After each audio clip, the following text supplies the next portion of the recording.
দায়ে ঘুমন্ত তাকদীর জাগিয়ে দাও, চোখ দিয়েছ নবীর রওজা দেখিয়ে দাও, কান দিয়েছ চোখের মসজিদে নববীর আজান শুনিয়ে দাও। জোরে বলি। পিছনে যারা বসছেন প্রথমে মাহফিলের আদর্শ জানতে হবে। আমরা জাতিতে মুসলিম, আমাদের ধর্মের নাম হচ্ছে ইসলাম। ইসলাম প্রথম শিক্ষা দিয়েছে দীর্ঘ 51 থেকে 52 বছর রাসূলুল্লাহ আদর্শের শিক্ষা দিয়েছে, আদব ইহতিরামের শিক্ষা দিয়েছে, চরিত্রের শিক্ষা দিয়েছে, সমাজ গঠন কি করে করতে হয় তার শিক্ষা দিয়েছে, নীতি শিখিয়েছেন। এক নয় দুই নয়, দীর্ঘ 51 থেকে 52 বছর ধরে। জোরে বলেন। তারপরে নবীজি নামাজের শিক্ষা দিয়েছে। এখন নামাজ আছে, সমাজ নাই, ঠিক না ভুল? নামাজ আছে, সমাজ নাই। নামাজ আছে, আদব নাই। নামাজ আছে, ইহতিরাম নাই। নামাজ আছে, চরিত্র নাই।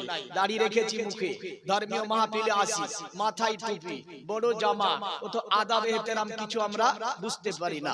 পিছনে যারা বসছেন মেহেরবানি করে বড় জোরে আবেদন করব, আমরা জ্ঞানী যারা তারা অল্প কথাই বুঝে যাবে, কারণ ফালতু কথা বেশি বলা আমি ভালোবাসি না। স্টেজে অল্প কথাই বুঝবেন, সামনে এসে বসবেন, নতুবা পরে আবার রাগ করবেন, এমন কথা বলে দেব রাগ করে হয়তো পালাবেন।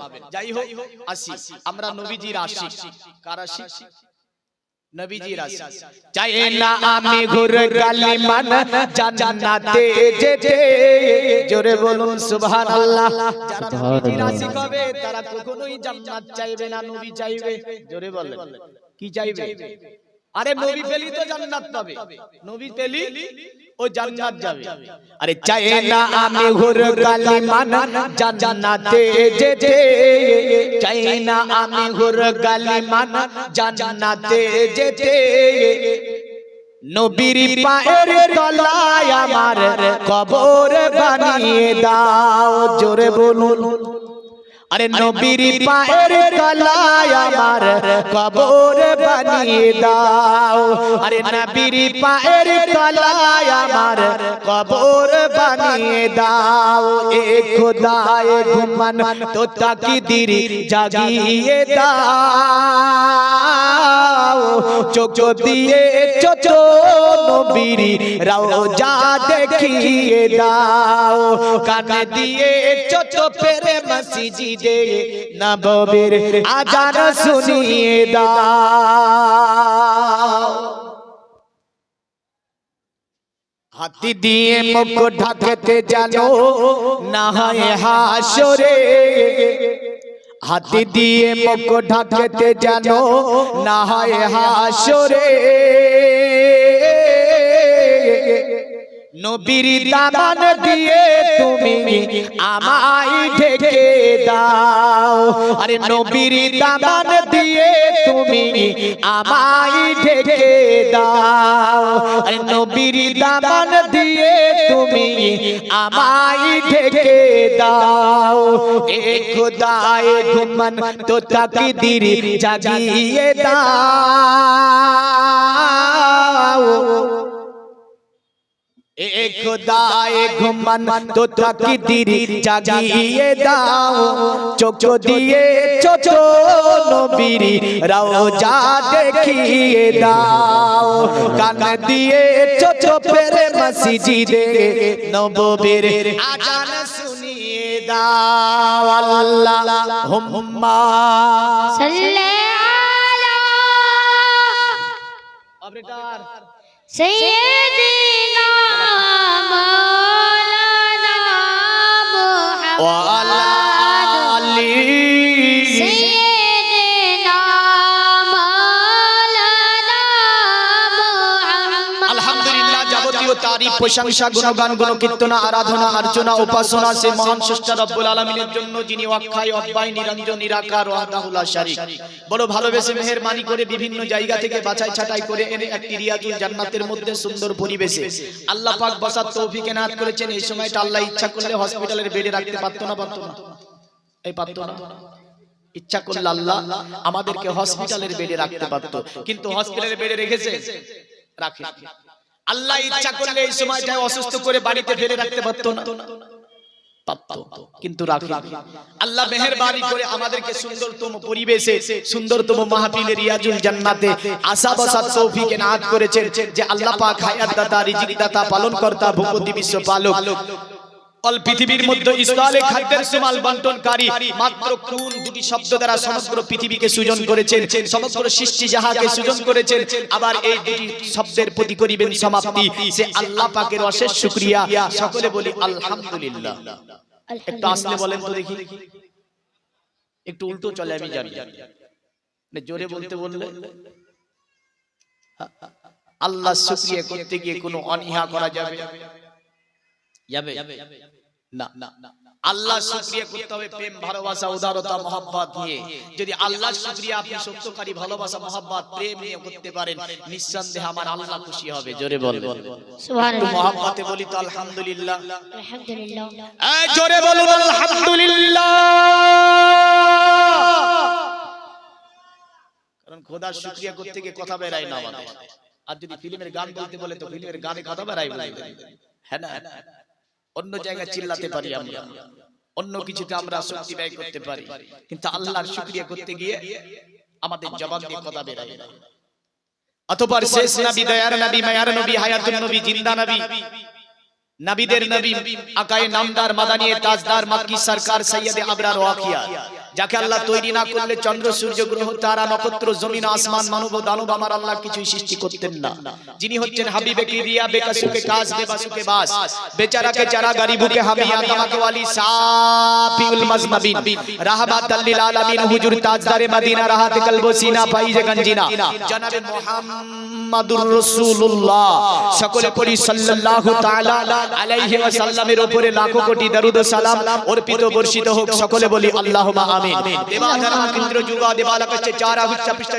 সন্তুষ্ট কল করে জনি চাবুবা নানা দেবা দিলিঙ্গে সে ভূষানে উসি যে জুচা ইন্দ্র জালি বুদ্ধতি কল্প কা পূজা কা জানা না শান্তি জাতি ধর্ম বর্ণ নির্বিশেষে আজকের এই মাহফিলে হিন্দু জৈন খ্রিস্টান নাসারা দালিত আদিবাসী তারপজি থেকে নিয়ে এক কথায় 3000 এর অধিক ধর্ম এই দুনিয়ার জমিনে সকল জাতি ধর্ম বর্ণ সকল কি দাওয়াত জানানো হচ্ছে সকলে আসতে পারে বসতে পারে কারণ কোরআন হাদিস বেদ পুরাণ মহাভারত জানতে বাস্তা এক কথায় প্রতিটা ধর্মের ধর্মীয় ল আছে ধর্মীয় সংবিধান আছে ধর্মীয় আপনার পুস্তক আছে ইনশাআল্লাহ সমস্ত পুস্তকের আলোকে দ্বীন কি জিনিস বোঝা যাবে ধর্ম কি জিনিস বোঝা যাবে আল্লাহ কি জিনিস চিনা যাবে রাসূল কি জিনিস জানা যাবে ইনশাআল্লাহ কোন ধর্মকে হেয় প্রতিপন্ন করে নয় কোন ধর্মকে গালি দিয়ে নয় কোন ধর্মের প্রতি আপনার কোন ধরনের আক্ষেপ আরোপ করে নয় অতএব এমন সুন্দর ভাবে ইনশাআল্লাহ বোঝানোর চেষ্টা করব যাতে কোনো ধর্ম ছোট না হয়ে যায় তবে হ্যাঁ মনে রাখবেন কিতাব যেটা একই কথা বলতে চেয়েছে কারণ ধর্ম কি জিনিস এই বিষয়টা আমরা অ্যাকচুয়ালি ভাবে যদি সমস্ত কিতাব থেকে দেখতে যাই তো দেখতে পাবো ধর্ম একই জায়গায় এসে পৌঁছায় জোরে বলেন সুবহানাল্লাহ সুবহানাল্লাহ তো সকল কি দাওয়াত জানানো হচ্ছে সকলে আসতে পারে বসতে পারে কোনো অসুবিধা নাই না আছে আছে কোনো অসুবিধা নাই তাই আমি আমার ওয়াজের শুরু লাগলে সকল কি দাওয়াত জানাচ্ছি তবে আমার ধর্মের অনেক যুবক অনেক আপনার জেনারেশন যারা বাজারে ঘোরাঘুরি করছে একবার দেখছে এদিকে যাচ্ছে একবার এদিকে যাচ্ছে কিছু যুবক আছে বুঝলেন বাজারের এই প্রান্ত থেকে ওই প্রান্ত যতক্ষণ আর পায়ের দম থাকে ততক্ষণ পাক দেয় ঠিক না ভুল এদিক থেকে একবার ওই দিকে যাবে ওই দিক থেকে আবার এই দিকে যাবে এই দিক থেকে ওই দিকে যাবে শেষের দিকে চারটি বাদাম নেবে চারটি জিলাপি নেবে নার পরে ওখানে এসে দাঁড়াবে বুঝলেন দাঁড়ানোর পরে বুঝলেন হাতে ঠুঙ্গা ধরিয়ে আছে মানে পালাবে মানে ওর পায়ের দম শেষ হয়ে গেছে কোন বাড়ি পালাবে তো একটুখানি এখানে আপনার অ্যাটেন্ড করতে আসে আসার পরে দাঁড়িয়ে থেকে পালিয়ে যায় আমি সেই সমস্ত যুবকদেরকে একটু কলেজের আবেদন করব দেখো আমরা মুসলমান আজ সমগ্র বিশ্বে আপনার জনসংখ্যা 800 কোটি প্লাস কত 800 কোটি প্লাস জনসংখ্যা এই 800 কোটি প্লাস যে জনসংখ্যা মুসলিম পার্সেন্টেজ হচ্ছে মাত্র আপনার কত পার্সেন্ট 30 থেকে 32% মুসলিম কত পার্সেন্ট 30 থেকে 32% আল্লাহ মেহেরবানি করে ভালোবেসে অন্য জাতি ধর্মের মধ্যে না পাঠিয়ে আমার আল্লাহ রাব্বুল আলামিন আমাদেরকে মুসলমান ঘরে পাঠিয়েছে এই শুকরিয়াটা আদা করি শেষ করতে পারবো না জোরে বলেন সুবহানাল্লাহ কারণ 8 থেকে 70% অন্য ধর্মের মানুষ দুনিয়ায় কিন্তু আল্লাহ তো পাঠাতে কিন্তু পাঠায়নি ভালোবেসে মুসলমান ঘরে পাঠিয়েছে তথাপিও এর মধ্যে আবার মুসলমানের মধ্যে আবার 30 থেকে 32% যে মুসলিম এর মধ্যে আবার আপনার 73টা দল কটা দল তো 73টা দল করলে তো আধখান করে পূজে না, হ্যাঁ না? আল্লাহ ভালোবেসে আহলে সুন্নাত ওয়াল জামাতের মধ্যে কায়েম এবং দায়ীম করেছেন আমাদেরকে। এই 30-32% সীমিত মুসলিমের মধ্য থেকে আল্লাহ বাছাই করেছেন আমাদেরকে আহলে সুন্নাত ওয়াল জামাতের মধ্যে। জোরে বলেন সুবহানাল্লাহ। সুবহানাল্লাহ। তাই যুবকদেরকে বলবো, রাস্তাতে বাজারে ঘোরাফেরা না করে এসো, তোমাদের সঙ্গে কিছু কথা ইনশাআল্লাহ শেয়ার করব। তোমাদের কি অবদান আছে ইনশাআল্লাহ বুঝিয়ে দেব ইসলামে। কারণ পুরো ইসলামের ইতিহাসটা আমরা দেখতে গেলে দেখতে পাই যুবকদের অবদান সবচেয়ে ইসলামে বেশি আছে। জোরে বলেন সুবহানাল্লাহ। নবীর যুগ থেকে নিয়ে আমরা যুগে যুগে দেখেছি যে যুবকদের অবদান বেশি আছে। কিন্তু আজকে যুবক তুমি কোথায়? আজকে যুবক তুমি কোথায় ঘোরাফেরা করো ভেবে নিয়েছো ওগুলো বুড়োদের জন্য না। ইসলাম জিন্দা করেছে প্রতিটা আপনার মাঠে মাঠে দেখা গিয়েছে।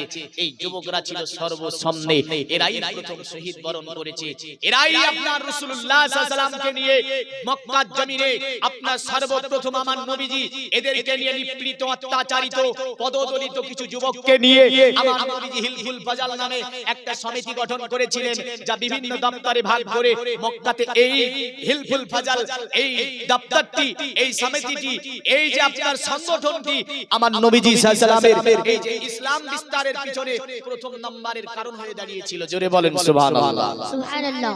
আসি আল্লাহ পাক আমাদের সকলকে আশা বসার তৌফিক দান করে। সকলে বলুন আরো জোরে বলুন আল্লাহুম্মা আমিন।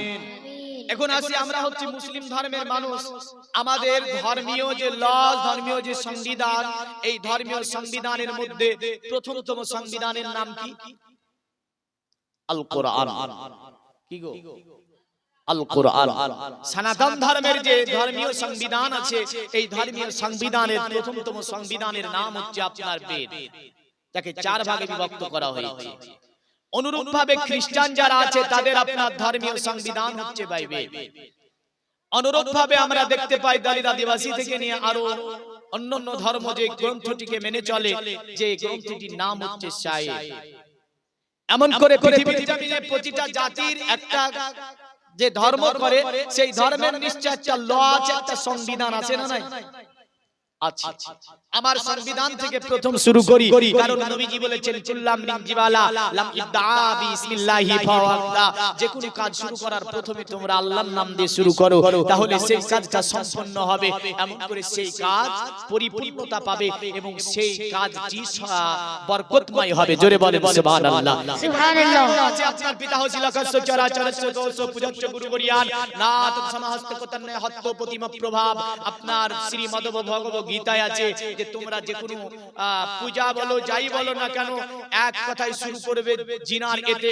তিনি হচ্ছেন বিশ্বজাহানের সৃষ্টিকর্তা, যিনি সকলের মালিক, যিনি সকলের পিতা, যিনি সকলের অতএব সৃষ্টিকর্তা, যিনি তারই নামে পূজা দিতে হবে আর তাকেই মানতে হবে। জোরে বলেন সুবহানাল্লাহ। আসি এই পবিত্র কোরআনুল কারীম ডাক দিয়েছে আমাদেরকে সুন্দর করে। আল্লাহ রাব্বুল আলামিন তিনি বলছেন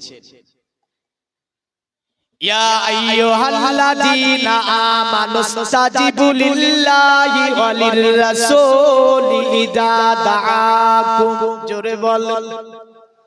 আমার আল্লাহ বলে পৃথিবীর মুমিন মুসলমান যখন তোমাদেরকে আমার নবী ডাক দেবে, যখন তোমাদেরকে আল্লাহ আল্লাহর রাসূলের তরফ থেকে ডাক দেওয়া হবে, তোমরা যে কাজই করো না কেন সব কাজ বন্ধ করে দাও, আমার নবীজির ডাকে তোমরা সাড়া দাও। এতে তোমার জীবনের মঙ্গল আছে, এতে তোমার জীবনের কল্যাণ আছে। এ পৃথিবীর উম্মতেরা, আমার নবীজি যখন তোমাদেরকে ডাক দেবে তোমরা সব কাজ বন্ধ করে দাও। তুমি যদি নামাজ পড়তে থাকো নামাজ বন্ধ করে দাও, তুমি যদি কোরআন পড়তে থাকো কোরআন পড়া বন্ধ করে দাও, তুমি যদি আযান দিতে থাকো আযান দেওয়া বন্ধ করে দাও। এক কথায় আমার নবী যখন তোমাদেরকে ডাক দেবে সব কাজ বন্ধ করে দেওয়ার পরে আমার নবীজির ডাকে সাড়া দিয়ে দাও, এতেই তোমার জীবনের মঙ্গল আছে। জোরে বলেন সুবহানাল্লাহ। বুখারী শরীফে একজন সাহাবী আয়াতকে নিয়ে হাদিস শরীফে এইভাবে বর্ণনা হয়েছে, আমার নবীজি সাল্লাল্লাহু আলাইহি ওয়াসাল্লাম চলে যাচ্ছেন, দেখছে আপনার একজন সাহাবী আপনার নামাজের মধ্যে দাঁড়িয়ে গিয়েছেন যার নাম ছিল সাঈদ ইবনে মুআল্লা রাদিয়াল্লাহু তাআলা আনহু। আমার নবী যাবার পরে তিনার যেন কিছু প্রয়োজন পড়লো, আমার নবীজি ডাক দেয় সাঈদ ইবনে মুআল্লার দিকে। আমার নবী বলে সাঈদ, হযরতে সাঈদ ইবনে মুআল্লা রাদিয়াল্লাহু তাআলা আনহু তিনি নামাজের মধ্যে দাঁড়িয়ে গিয়েছিলেন। সাঈদ ইবনে মুআল্লা তিনি নামাজ পড়ছিলেন, আর সাহাবীর নামাজ আমাদের মতো ছিল না, কারণ সাহাবী যদি নামাজ আদা করত পৃথিবীর কোন শক্তি সাহাবীকে নামাজ থেকে হটাতে পারত না।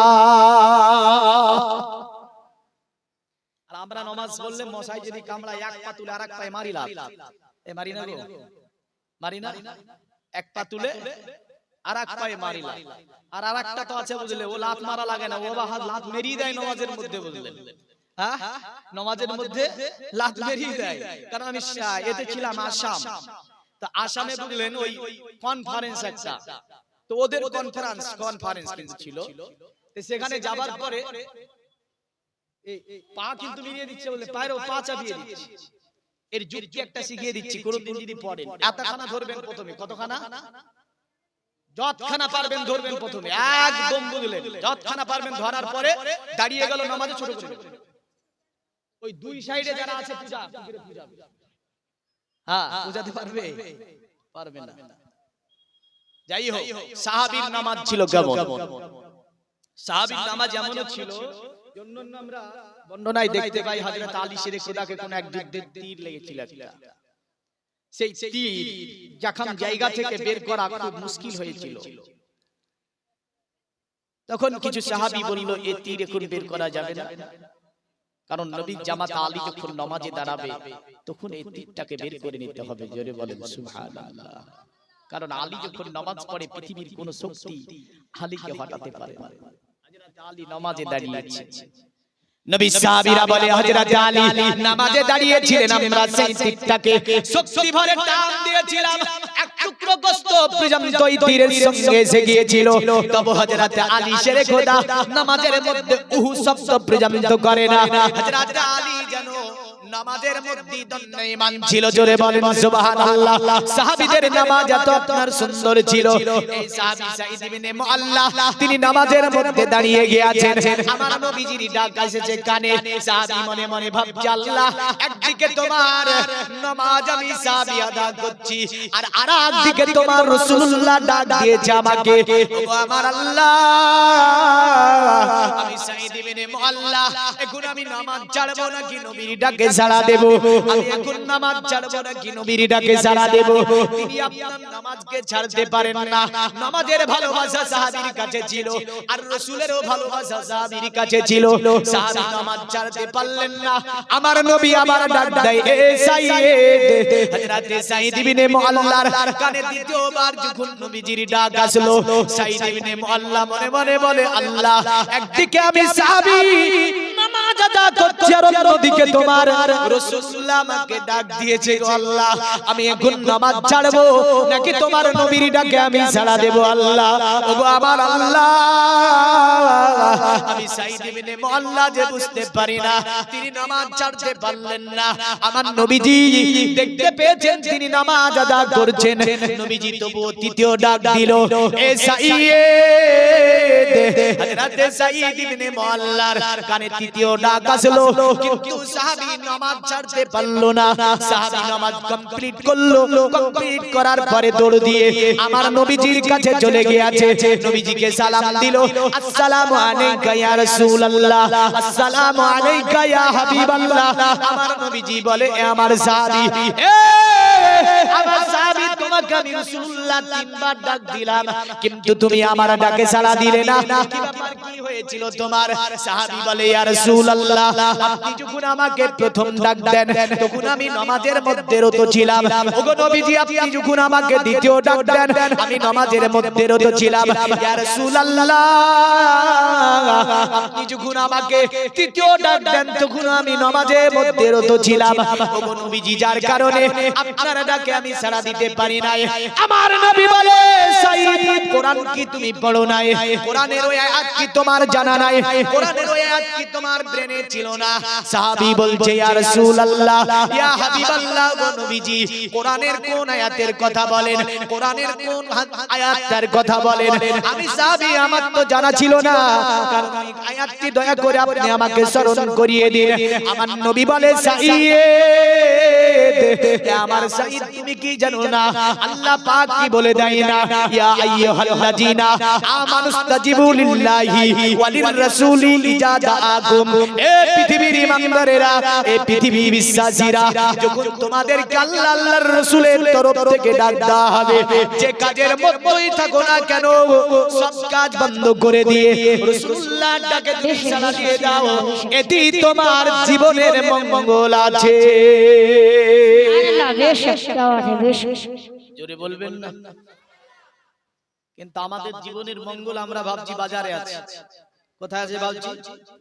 আমাদের জীবনের মঙ্গল ভাবছি যে বাজারে আছে। জিলাপি খাবো, বাদাম খাবো, আর মেলাতে ঠেলা খেলা খেলবো, তাহলে জীবনে মঙ্গল হবে। আল্লাহ বলছে একবার এসে দেয়, একটা দিন 50 বছরের সমান হবে। কটা? এর আগে দেখেছিলাম আমরা যখন বলল সিএ করা হবে, এনআরসি করা হবে, তখন কি দৌড়ানা দৌড়েছিলাম? দৌড়েছেন না দৌড়েননি? আরে যাদের নাম ভুল, বুড়ো মানুষ চলতে পারে না, গুটি গুটি গুটি গুটি পায়ে গিয়ে বললেন 2 ঘন্টা দাঁড়িয়ে আছে। বলে চাচা কি করা হবে? বলে বাবা এই নামটা ভুল আছে, ঠিক করব। বলে কেন? বলে এনআরসি করে ক্যাব করবে, সিএ করবে, আর দেশ থেকে তাড়িয়ে দেবে। আরে এক পা কবরে এক পা দুনিয়ায়, তাতে আবার ওই ক্যাম্পে ঢোকার ভয়ে 2 ঘন্টা 3 ঘন্টা আমরা হেঁটেছি না হাঁটিনি? আরে আধার কার্ড তো ঠিক হবে মাত্র 1000, আমরা দেখেছি লাইন দিয়েছে 3500। কত হাজার? 3500 মানুষ লাগে ইটের উপরে নাম লিখে দিয়ে গাড়ার চিপকে দিয়ে আমরা রাত 12টায় 1টার সময় গিয়ে সেখানে লাইন দিয়ে এসেছি। কেন? ভারতবর্ষের নাগরিকত্ব প্রমাণ করব আমি, যাতে আমাকে দেশ থেকে তাড়িয়ে না দেয়, যাতে আমাকে ওই ক্যাবে ভরে না, মানে ক্যাম্পে ভরে না দেয়। এ যুবক, তুই কি জানিস আল্লাহ পাকের ক্যাম্প কত বড়? এক ক্যাম্প আছে না আল্লাহ পাকের? হ্যাঁ, কাজ যদি ঠিক না থাকে আল্লাহ ক্যাম্পে দেবে তোকে, মনে রাখিস। দুনিয়ার নাগরিকত্ব প্রমাণের জন্য যেমন স্বাস্থ্য বীমা, আধার কার্ড, ভোটার আইডি, এই যে লাগছে, জান্নাতের অধিবাসী হতে গেলেও কিছু কার্ড লাগবে। জোরে বলেন সুবহানাল্লাহ। সুবহানাল্লাহ। আমাদের নাগরিক হবে না, বলে মুসলমান ঘরে রোজ খায় তাহলে মুসলমান। হ্যাঁ, খবরদার ভেবে নিস না যে এর জন্য মুসলমান হয়ে যাবি। মুসলমান তাকে বলে যারা ইসলামের হুকুম, আহকাম, আরকানের কাছে, মিল্লাত ইসলামের কাছে যারা নিজেকে আত্মসমর্পণ করে দিতে পারলো, তারাই হচ্ছে মুসলিম। জোরে বলে, তারাই হচ্ছে মুসলিম। শব্দটা আরবি, এই শব্দের অর্থ হচ্ছে আত্মসমর্পণকারী। হ্যাঁ, এ ভেবেছে যে মুসলমান ঘরে জন্ম নিয়েছি, মুসলমান হয়ে গিয়েছি। না, মনে রাখবেন কিয়ামতের দিনে, হাসরের দিনে 50,000 বছর হয়তো আপনাকে হিসাব দাঁড়িয়ে থাকতে হতে পারে। কত হাজার বছর? 50,000 বছর। আমরা দেখেছিলাম যখন আমরা 7 মালদা কলেজে পড়ি, একদিন লাইন দিয়েছি, বুঝলেন, ফর্ম নেব।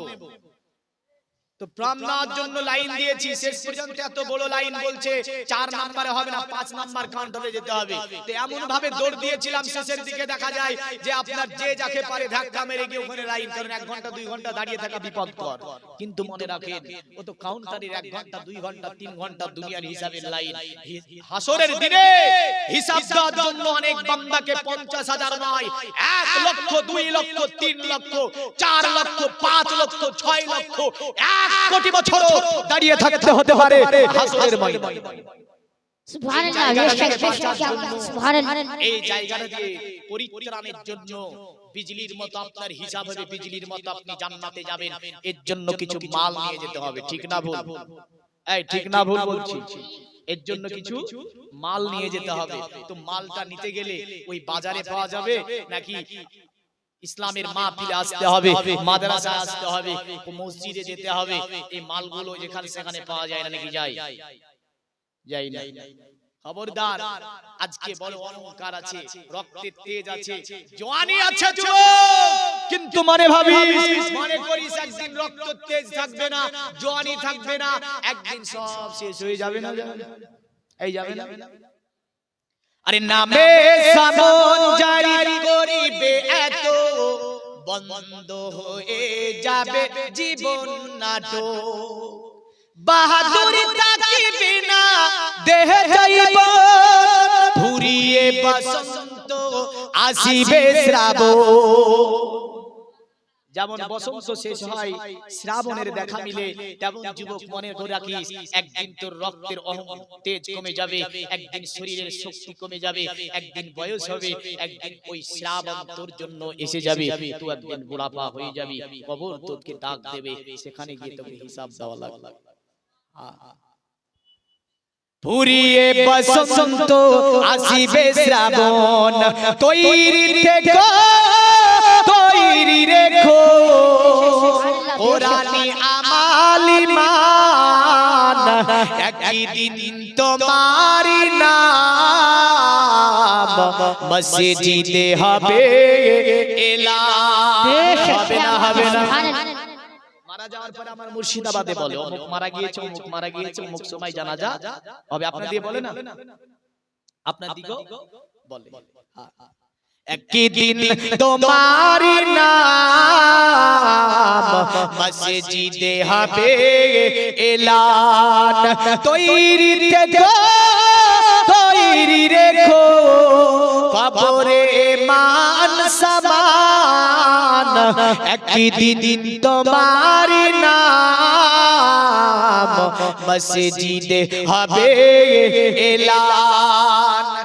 একদিন তোমাকে পরিয়ে কাফন, আত্মীয় স্বজন করবে দাফন, হঠাৎ চলে যাবে আদরের ধন, প্রিয় মা বাবার ভাসিয়ে নয়ন, তৈরি থেকো তৈরি রেখো, সুন্নতি আমাল ঈমান, একদিন তোমারি নাম মসজিদে হবে এলান, একদিন তোমারি নাম মসজিদে হবে এলান। আল্লাহুম্মা সাল্লি আলা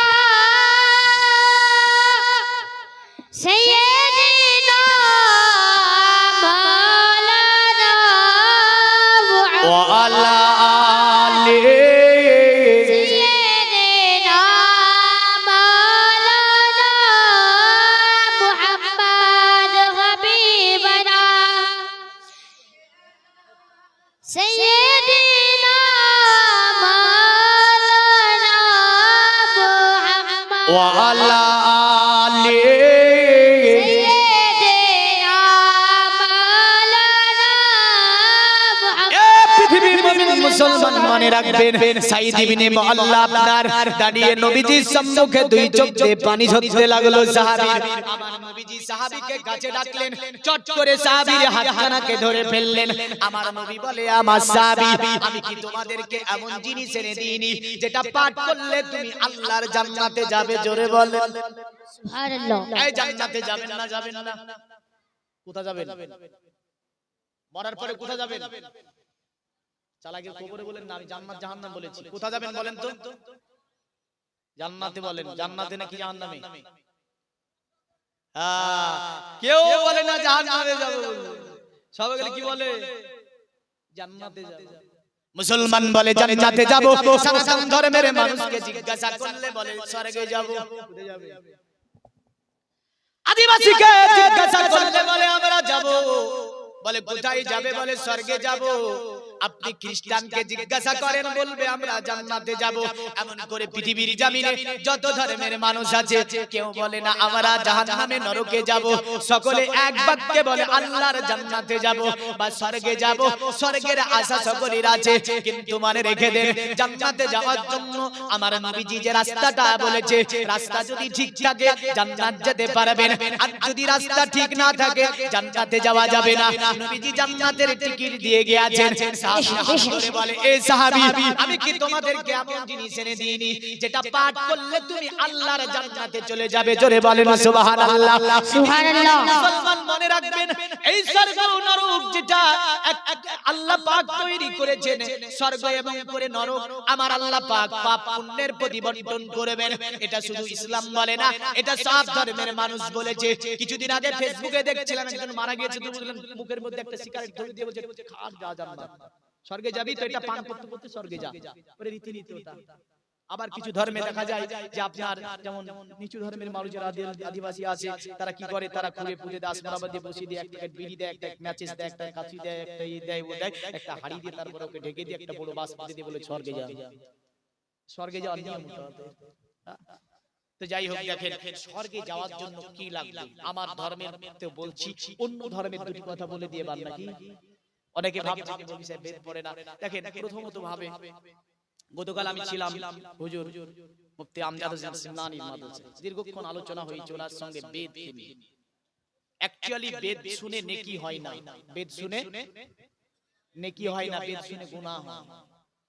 হ্যাঁ, আর কোরআন শুনলে প্রতিটা অক্ষরের বিনিময়ে একটা একটা 10টা করে নেকি পাওয়া যায়। জোরে বলবেন না সুবহানাল্লাহ।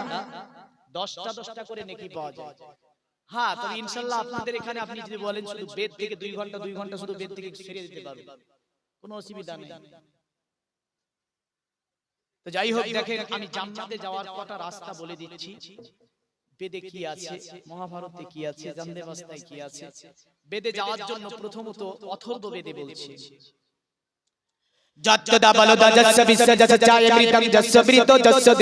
পৃথিবীর জমিন থেকে তুই মরার পরে যদি জান্নাত যেতে চাস, এ বান্দা পৃথিবীতে এটা কি করতে হবে?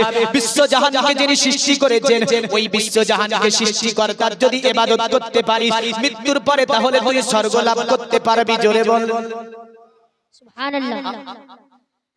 এক কথাই তুই যদি স্বর্গ পেতে চাস, বিশ্বজাহানের সৃষ্টিকর্তা যিনি উনার তুই উপাসনা কর, তাহলে তুই নিশ্চয়ই স্বর্গে লাভ করিতে পারিবি। শুধু তাই নয়, আরো বলে দিল, শুনে রেখে দে, দুনিয়ার জমিনে ঝগড়ে বলল তুই যদি স্বর্গে যেতে চাস, স্বর্গে যাওয়ার জন্য মুহাম্মদ একটা পন্থা বলে দিয়েছে।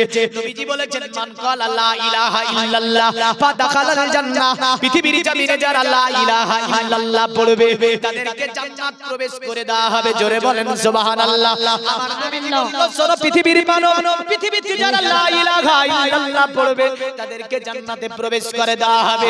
এই কারণে মুসলমান যখন মৃত্যু সজ্জায় মুসলমানকে যাবার পরে মৌলভী সাহেব পড়ে আস্তাগফিরুল্লাহ রাব্বি মিন কুল্লি জামমি ওয়া আতুবু ইলাইহি লা হাওলা ওয়ালা কুওয়াতা ইল্লা বিল্লাহিল আলিয়্যিল আযীম। অতঃপর বলল শুনো লা ইলাহা ইল্লাল্লাহ মুহাম্মাদুর রাসূলুল্লাহ সাল্লাল্লাহু আলাইহি ওয়াসাল্লাম। এটা তুমি বান্দা পড়তে থাকো, কারণ হাবিবকে আল্লাহ কথা দিয়েছে যে আমার নবী পৃথিবীর জমিন থেকে যারা কলেমা পড়তে পড়তে আমি আল্লাহ অতএব আমার ডাকে সাড়া দেবে, কবরে চলে আসবে, আর আমি বারজাকে যারা চলে আসবে আমি আল্লাহ তাদের জন্য সুন্দরতম জায়গা তৈরি করেছি, জান্নাত হচ্ছে জান্নাত। এই কারণে আপনার মৌলভী সাহেব যাবার পরে এই মন্ত্রটা পড়িয়ে দেয়। আর সনাতন ধর্মে বুঝলেন আপনার ডাক করা হবে কাকে? সনাতন ধর্মে ডাক করা হবে পুরোহিতদেরকে, মানে যারা হবে আপনার ব্রাহ্মণ গোত্রের। ব্রাহ্মণরা বড় চালাক হয়, কারণ প্রতিটা জায়গাতে আমরা দেখতে পাই যে ব্রাহ্মণরা পূজা থেকে নিয়ে আপনার মন্দিরের সমস্ত ওই যে পূজা মণ্ডপীতে যাহা কিছু থাকবে সব ব্রাহ্মণদের আওতায় থাকবে। ব্রাহ্মণরা উচ্চ গোষ্ঠীর মানুষ।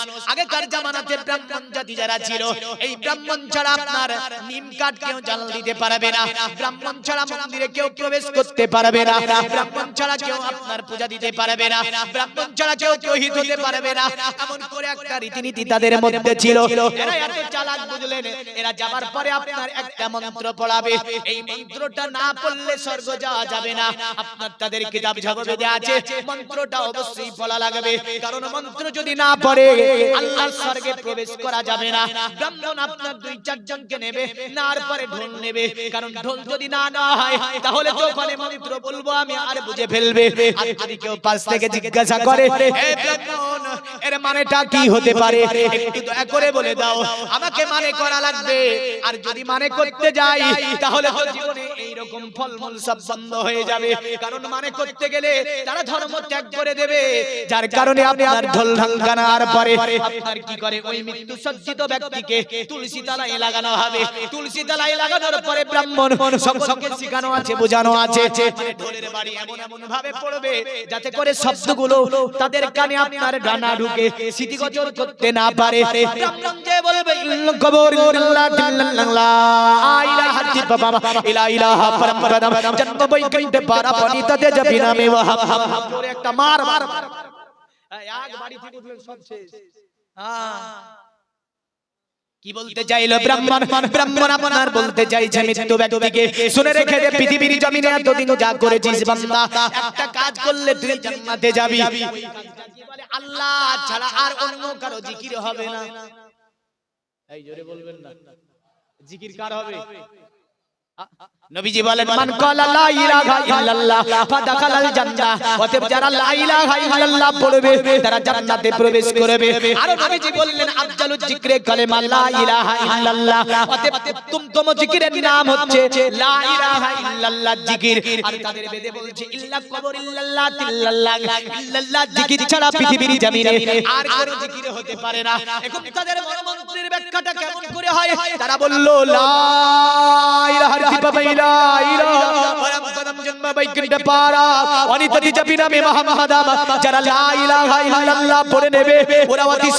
অধিকারী হয়ে যাবে, আর যারা মুহাম্মাদের নামকে জপে নেবে ওরা জান্নাতের অধিবাসী হবে।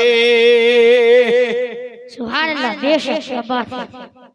লা ইলাহা ইল্লাল্লাহতে সম্মান বাড়ে আর মুহাম্মদুর রাসূলুল্লাহর নাম জপাতে জান্নাত যাওয়া যায়। তাহলে স্বর্গ যাওয়ার জন্য কাকে দরকার? মুহাম্মদ সাল্লাল্লাহু আলাইহি ওয়াসাল্লাম। মুহাম্মদ সাল্লাল্লাহু আলাইহি সাল্লাম জান্নাত আল্লাহ তৈরি করেছেন, মনে রাখবেন। আর মুহাম্মদ সাল্লাল্লাহু আলাইহি সাল্লামকে মালিকানা দিয়েছে, জোরে বলেন সুবহানাল্লাহ। এ ওয়াহাবি বুঝতে পারে না এটা, একটা ছোট্ট एग्जांपल বুঝিয়ে দিচ্ছি। আচ্ছা বলেন তো এই দুনিয়ার মালিক কে? এই কে গো? এই জোরে বলেন কে দুনিয়ার মালিক? আসমানের মালিক। তো দুনিয়ার মালিক আল্লাহ, আসমানের মালিক আল্লাহ। আচ্ছা আল্লাহর আপনিও বান্দা আমিও বান্দা। আপনার মাঠে যে 10 বিঘা আছে, আমি গিয়ে যদি আগামী কাল বলি যে তোমার এই 5 বিঘাতে আমি সরিষা বুনবো, দেবেন? তা আপনি বলবেন যে মৌলভী সাহেব সরিষা বুনবেন মানে জমিন আমার, আর আমি বলবো কেন আপনার কি করে হলো? আপনি তো জালসাতে গিয়ে বললেন এই জমিন আল্লাহ। জালসাতে তো বললেন জমিন আল্লাহর, তা আপনি আল্লাহর বান্দা আমিও আল্লাহর বান্দা, তাহলে এখানে আপনার 10 বিঘা 50-50 করে নিয়ে দেবেন? দেবেন না। ওই জমির আলে গিয়ে বলবেন না মৌলভী সাহেবের মালিক হচ্ছে আমি। কি বলবেন? মানে জালসায় ছিল আল্লাহ আর জমির আলে গিয়ে বলছে মালিক আমি। হ্যাঁ, দুনিয়াকে তৈরি করেছে আল্লাহ, এই জমিনের মালিক আল্লাহ। কিন্তু মনে রাখেন আমার আল্লাহ এই বান্দাকে কাউকে 2 বিঘার মালিকানা দিয়ে রেখেছে, কাউকে 10 বিঘার মালিকানা দিয়ে রেখেছে, কাউকে 1 বিঘার মালিকানা আমার আল্লাহ দিয়ে রেখেছে। জোরে বলেন সুবহানাল্লাহ। অনুরূপ জান্নাত আল্লাহ তৈরি করেছে, আমার মুহাম্মদ সাল্লাল্লাহু আলাইহি ওয়াসাল্লামকে মালিকানা দিয়েছে। জোরে বলবেন না সুবহানাল্লাহ, বেশক শাবাশ। জান্নাত আল্লাহ তৈরি করেছে, মালিকানা দিয়েছে মুহাম্মদ সাল্লাল্লাহু আলাইহি ওয়াসাল্লামকে। তো জান্নাত যেতে গেলে মুহাম্মদকে মানতে হবে না হবে না? মানতে হবে। এখন আসি সাইদ ইবনে মুআল্লার হাতটাকে ধরে নবীজি বলছে জান্নাতে যাওয়ার টিকিট বলবো। সুবহানাল্লাহ বলেন। সুবহানাল্লাহ। এই নেবেন জান্নাতে যাওয়া? খোদার কসম বলছি যদি এটা কারো কাছে না থাকে ও জান্নাতে যাবে না। হ্যাঁ যাবে, লিখে দেব আপনি জান্নাতে যাবেন। বলে কেমন করে? এত বড় কথা? নবীজি সাল্লাল্লাহু আলাইহি ওয়াসাল্লাম তিনার হাতটাকে ধরলেন, ধরে বলছে সাহাবী আমি কি তোমাদেরকে জান্নাতে যাওয়ার জন্য সেই জিনিস এনে দিই? সাহাবী বলছে ইয়া রাসূলুল্লাহ আপনি বলেন ওটা কি, একটু মনে করে দেন। আল্লাহর নবী বলে এ সাহাবী যেটা আমি রাসূলুল্লাহ মক্কা তো তোমাদেরকে দিয়েছি মদিনা তো তোমাদেরকে দিয়েছি জোরে বলেন সুবহানাল্লাহ সাহাবী বলে ইয়া রাসূলুল্লাহ আমি তোটা ভুলে গিয়েছি দয়া করে একটু করে মনে করে দেন আমাকে ইয়া রাসূলুল্লাহ নিশ্চয় জান্নাতে যাওয়ার জন্য সেই জিনিস আপনি আমাদেরকে শিখিয়ে দিয়েছেন আমার নবী বলে সাহাবী আমার সাহাবী শুনে রেখে দাও তোমাদেরকে আমি দিয়েছি পৃথিবীর জমিনে উম্মুল কোরআন পৃথিবীর জমিনে আল্লাহর কোন বান্দা যখন নামাজের মধ্যে দাঁড়িয়ে উম্মুল কোরআন তেলাওয়াত করে আমার আল্লাহ তার নসিবে জান্নাতকে লিখে দেয় সুবহানাল্লাহ বেশক কি আওয়াজ হাত আছে দিয়ে বলেন তো কটা মানুষের 95% মানুষের উম্মুল কোরআন মুখস্থ নাই ঠিক বলছি না ভুল এই ঠিক বলছি না ভুল বলছি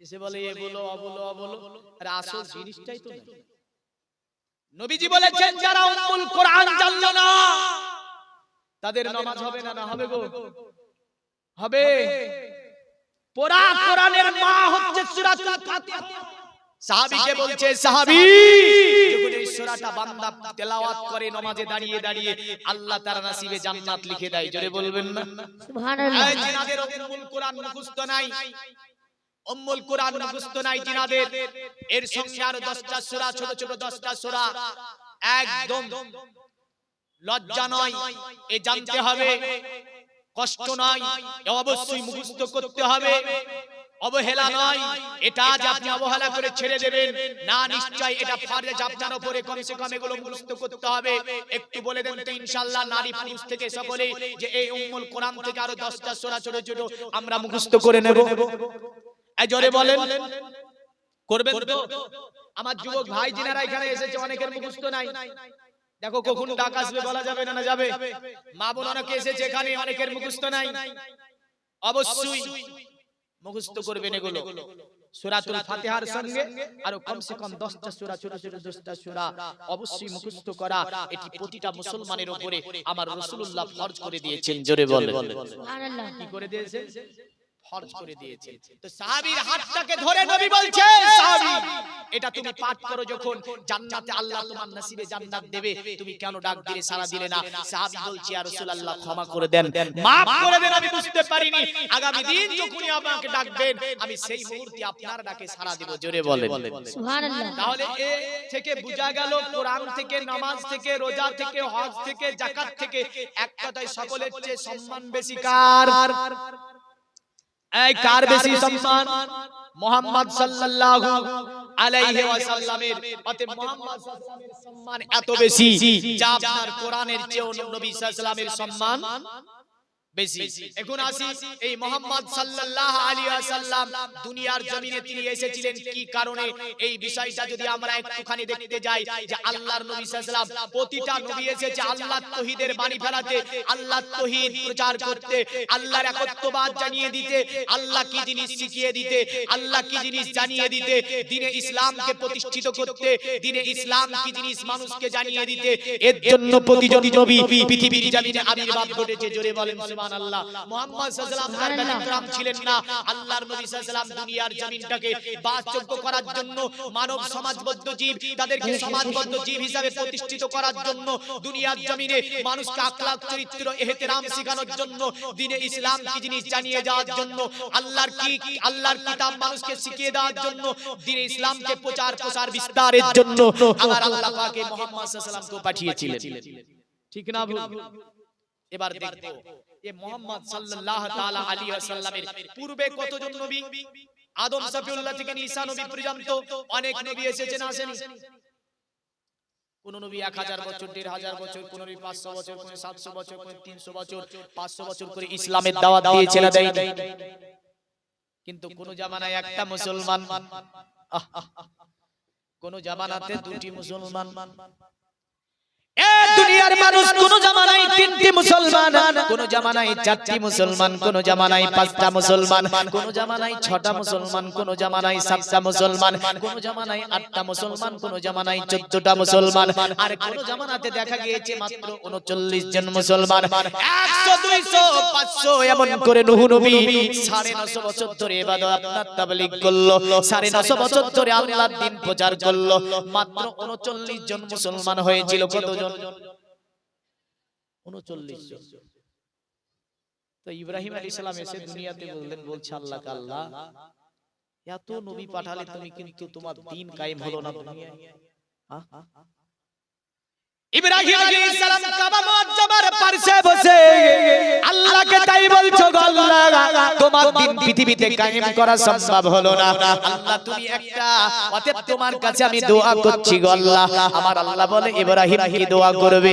বলে আল্লাহকে আমার আল্লাহ আমি ইব্রাহিম আলাইহিস সালাম তুমি আমার গোত্রে একটা সুন্দরতম নবী পাঠিয়ে দাও, যে নবীটা আসার পরে তোমার দ্বীন পৃথিবীতে কায়েম করবে, তোমার দ্বীন মানুষকে শিখাবে, তোমার কিতাব মানুষকে বুঝিয়ে দেবে, তোমার কিতাব মানুষকে জানিয়ে দেবে।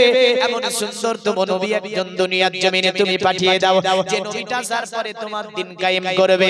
আমার আল্লাহ ইব্রাহিমকে বলেছিল, এই ইব্রাহিম দুনিয়ার জমিনে অনেক নবী রাসূল পাঠিয়েছি আমি আল্লাহ, কিন্তু দ্বীন ইসলাম কায়েম হয়নি। কোন জামানায় 14টা 12টা 1টা 2টা 3টা 4টা 39টা মুসলমান পাওয়া গিয়েছে। আমার আল্লাহ বলে ইব্রাহিম আমি তোমার বংশে আমি একজন নবী পাঠাবো, যে নবীটা দুনিয়ার জমিনে যাবার পরে আমার দ্বীন মানুষের কাছে কায়েম করবে, তিনি ইসলাম মানুষকে শিখিয়ে দেবে, অতএব আমি আল্লাহ আমার কোরআন মানুষকে বুঝিয়ে দেবে।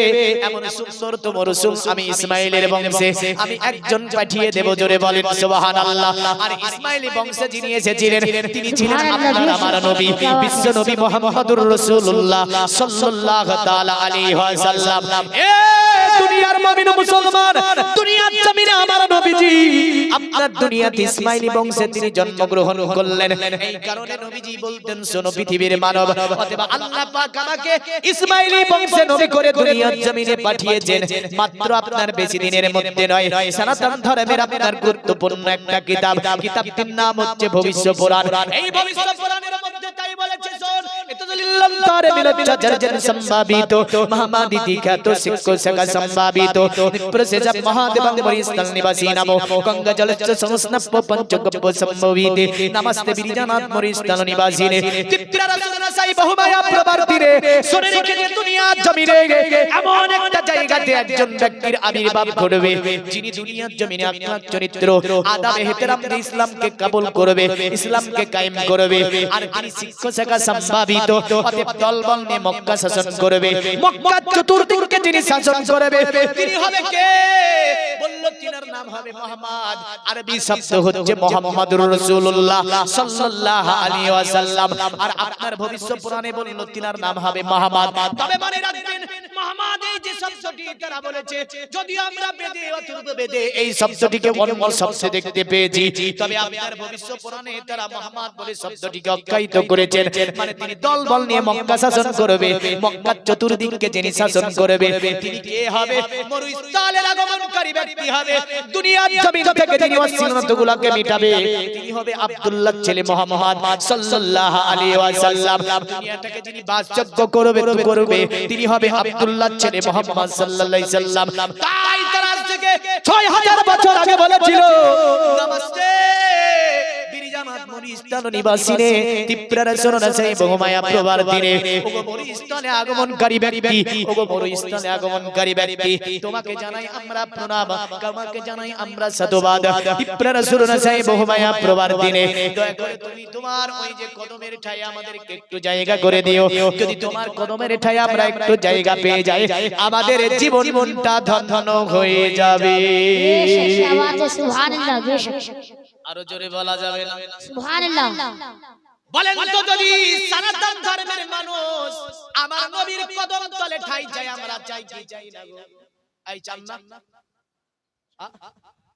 নবীর কদম ছাড়া জান্নাতে যাওয়া যাবে? যাবে না। এখন একটা বিষয় আপনাকে বলে দেব, আমরা মুসলিম, তো ওই যে নামটা মুহাম্মদ আর মুহাম্মদ এবং ষষ্ঠী কোরাম এমন করে নারাসাং এমন করে তারা বলেছে মুহাম্মদ ইত্যাদি নামগুলি পরস্পর আনবো, তবে ঘটনা ক্রমে। আল্লাহর রাসূল সাল্লাল্লাহু আলাইহি ওয়াসাল্লাম তিনার বাবার নাম আব্দুল্লাহ, যাকে বেদে বলেছে বিষ্ণুদাস, মায়ের নাম আমেনা, যাকে বলেছে বেদে আপনার তিনার মায়ের নাম হবে সুমতি। এমন করে দেশের নাম হবে মক্কা, ওয়াহাজাল বালাদিল আমিন, আর বেদে বলেছে সম্বুল। কি বলেছে? সম্বুল। এগুলো আমি মন্ত্রগুলো পড়লে তখন ওই সম্বুল শব্দ আসবে, আপনার ওই যে সুমতি নারী আসবে। তবে প্রথমত আপনাকে আমি বলি, আচ্ছা নবীর বাবার নাম কি আপনি বলেন তো? আব্দুল্লাহর বাবার নাম বলেন, জানেন না? আব্দুল মুতাল্লিব, আব্দুল মুতাল্লিবের বাবার নাম জানেন না? নবীর বাবার নাম নবীর বাবার নাম আব্দুল্লাহ, আব্দুল্লাহর বাবার নাম ছিল আব্দুল মুতাল্লিব, আব্দুল মুতাল্লিবের বাবার নাম ছিল হাসিব, হাসিবের বাবার নাম ছিল আব্দে মানাফ। কটা বললাম? 40টা বলবো। কটা বলবো? আপনি তো বলতে পারবেন না, পারবেন তো? আপনি পারবেন? আপনি তো 3টি পারলেন, আমি কটা বলবো বললাম? আপনি গুনবেন। 40টা না পারলে বুঝে তাহলে জরিমানা করবেন আমার কাছে। আর আজ যদি 40টা আমি বুঝিয়ে দেব আপনার কাছে জরিমানা করব, ঠিক না? বল, আমি 40টা বুঝাবো, যদি 40টা বুঝাতে না পারি, বলতে না পারি নবীর বাবার নাম পরস্পর, তাহলে আপনার জরিমানা হবে। আর আমি যদি বুঝাতে পারি আপনার জরিমানা হবে। জরিমানাটা কি? 40 জন ব্যক্তিকে মাত্র একটা করে 1000 টাকা এখানে দিতে হবে। আপনি ভাবছেন এমনি মাল নিতে গেলে মাল দিতে হবে, হ্যাঁ না? মাল নিতে গেলে মাল দিতে হবে। আপনি ভাবছেন এমনি বলে দেব? এই বুখারী শরীফের হাদিসে আছে, পুরো নামগুলো জোরে বলেন সুবহানাল্লাহ। সুবহানাল্লাহ। কোথায় আছে? হাদিসে আছে। একজন ব্যক্তি দাঁড়িয়ে বলেন তো, ঠিক আছে মৌলভী সাহেব, 4টা শুনে ফেলেছি আমরা। 4 জন ব্যক্তি দাঁড়িয়ে বলেন তো, একটা করে 1000 টাকা নবীর ঘর মাদ্রাসায় দিয়ে দেব, তারপরে বাড়বে আবার। 4 জন নয়, আল্লাহর প্রেমিক, রাসূলের ভালোবাসা, নবীর ভালোবাসার মানুষ। দুনিয়াতে বিবি বাচ্চা ঘর সংসারের জন্য মেডিকেল করতে গিয়ে ডাক্তার কলেজ বিভিন্ন কিছুতে আমরা লাখ লাখ টাকা ব্যয় করেছি না করিনি? ছেলেকে পড়াতে গিয়ে আপনার দেখা যায় ইঞ্জিনিয়ার, প্রফেসর, চিফ মিনিস্টার এও করেছি, মরে গিয়েছে তো বললেন ছেলে এসে চুম হয়ে দাঁড়িয়ে আছে, কি বলবেন ঠিক পাই না? অথচ লাখ লাখ টাকা খরচ করে রেখেছে ছেলের পিছনে। মনে রাখেন আপনি মরে যাবেন, এটাই সাদকায়ে জারিয়া হয়ে কিয়ামত পর্যন্ত আপনার কবরে পৌঁছাবে। জোরে বলেন সুবহানাল্লাহ। সুবহানাল্লাহ। বেশক কি আওয়াজ! 4টা শুনে ফেলেছেন, 4 জন ব্যক্তি মাত্র একটা করে 1000 টাকা নবীর মাদ্রাসায় দিয়ে দেব। কি নাম ভাই? নারায়ে তাকবীর, আল্লাহু আকবার। ইসলাম 1000 টাকার তালি লেখেন। আর একজন ভাই আমার বলেন তো, 4 জন আমি তারপরে বাড়িয়ে দেব ইনশাআল্লাহ। 4 জন নাই, আশিকে রাসূল। আমরা নবীকে সকলে বলি নবীরে ভালোবাসি, নবীরে প্রেম করি, নবীরে মহব্বত করি। দেখেন এমন একটা ওয়াজের অ্যাঙ্গেলে আপনাকে ইনশাআল্লাহ পৌঁছে দেব, তবে একটু সহযোগিতা চাই। হ্যাঁ না? এই মাদ্রাসার জালসা দেখেন, মাদ্রাসার জালসা আপনার এই দক্ষিণ দিনাজপুরে আমি 1 সপ্তাহ ধরে মোটামুটি প্রোগ্রামে বেরিয়ে এসেছি। আমি গত শুক্রবারে এসেছি। এইভাবে চলছে যাযাবরের মতন জীবন বললেন। কোথায় যে কখন থেকে যাচ্ছি কোনো ঠিক ঠিকানা নাই। আগামী শুক্রবার আবার বাড়ি ফিরবো। মুসাফির হালাতি চলছে। 24 পরগনা ছিলাম এর পিছলি সপ্তাহ, জলপাইগুড়ি 24 পরগনা, দুটি জায়গা মিলে 1 সপ্তাহ ছিলাম। তো যাই হোক, মুসাফির হালাতে আছি, দেখেন দোয়া করে দেব। আরেকজন ভাই আমার বলেন তো যে আল্লাহর নবীর ঘর মাদ্রাসায় যেহেতু আপনি নবীজির সিদরা নামাজ শোনাবেন, সিদরা নামাজটা শুনবো, 40টা নাম। আরে বাবারে, আমাকে বলে তোমার দাদুর নাম কি? আমার দাদুর নাম আমি জানি, তার দাদুর নাম আমি আর জানি না, তার দাদুর নাম আমি জানি না, তার দাদুর নাম আমি জানি না, কিন্তু নবীজির পরস্পর দাদু কালানের নাম আমার জানা আছে। জোরে বলেন সুবহানাল্লাহ। সুবহানাল্লাহ। বেশক একজন ভাই পেয়েছে, আরেকজন ভাই না 1000 টাকা দাতা। মনে মনে চিন্তা করছেন আল্লাহর রাহে দেব 1000 টাকা, বাবা এ তো বড় বিপদ। আবু দাউদের হাদিস, রাসূলুল্লাহ বলছেন বান্দা যখন আল্লাহর রাস্তায় দিতে যাওয়ার পরে এটা চিন্তা করে 1000 টাকা দেব, তো আল্লাহ ফেরেশতাকে বলে, ফেরেশতা দেখো ওই বান্দাটা, আচ্ছা মনের খবর আল্লাহ জানে না? জানে না? তা আল্লাহ ফেরেশতাকে বলে বান্দাটা বলছে এইভাবে যে মনের খবরতে বান্দাটা বলছে 1000 টাকা দেব মাদ্রাসায়।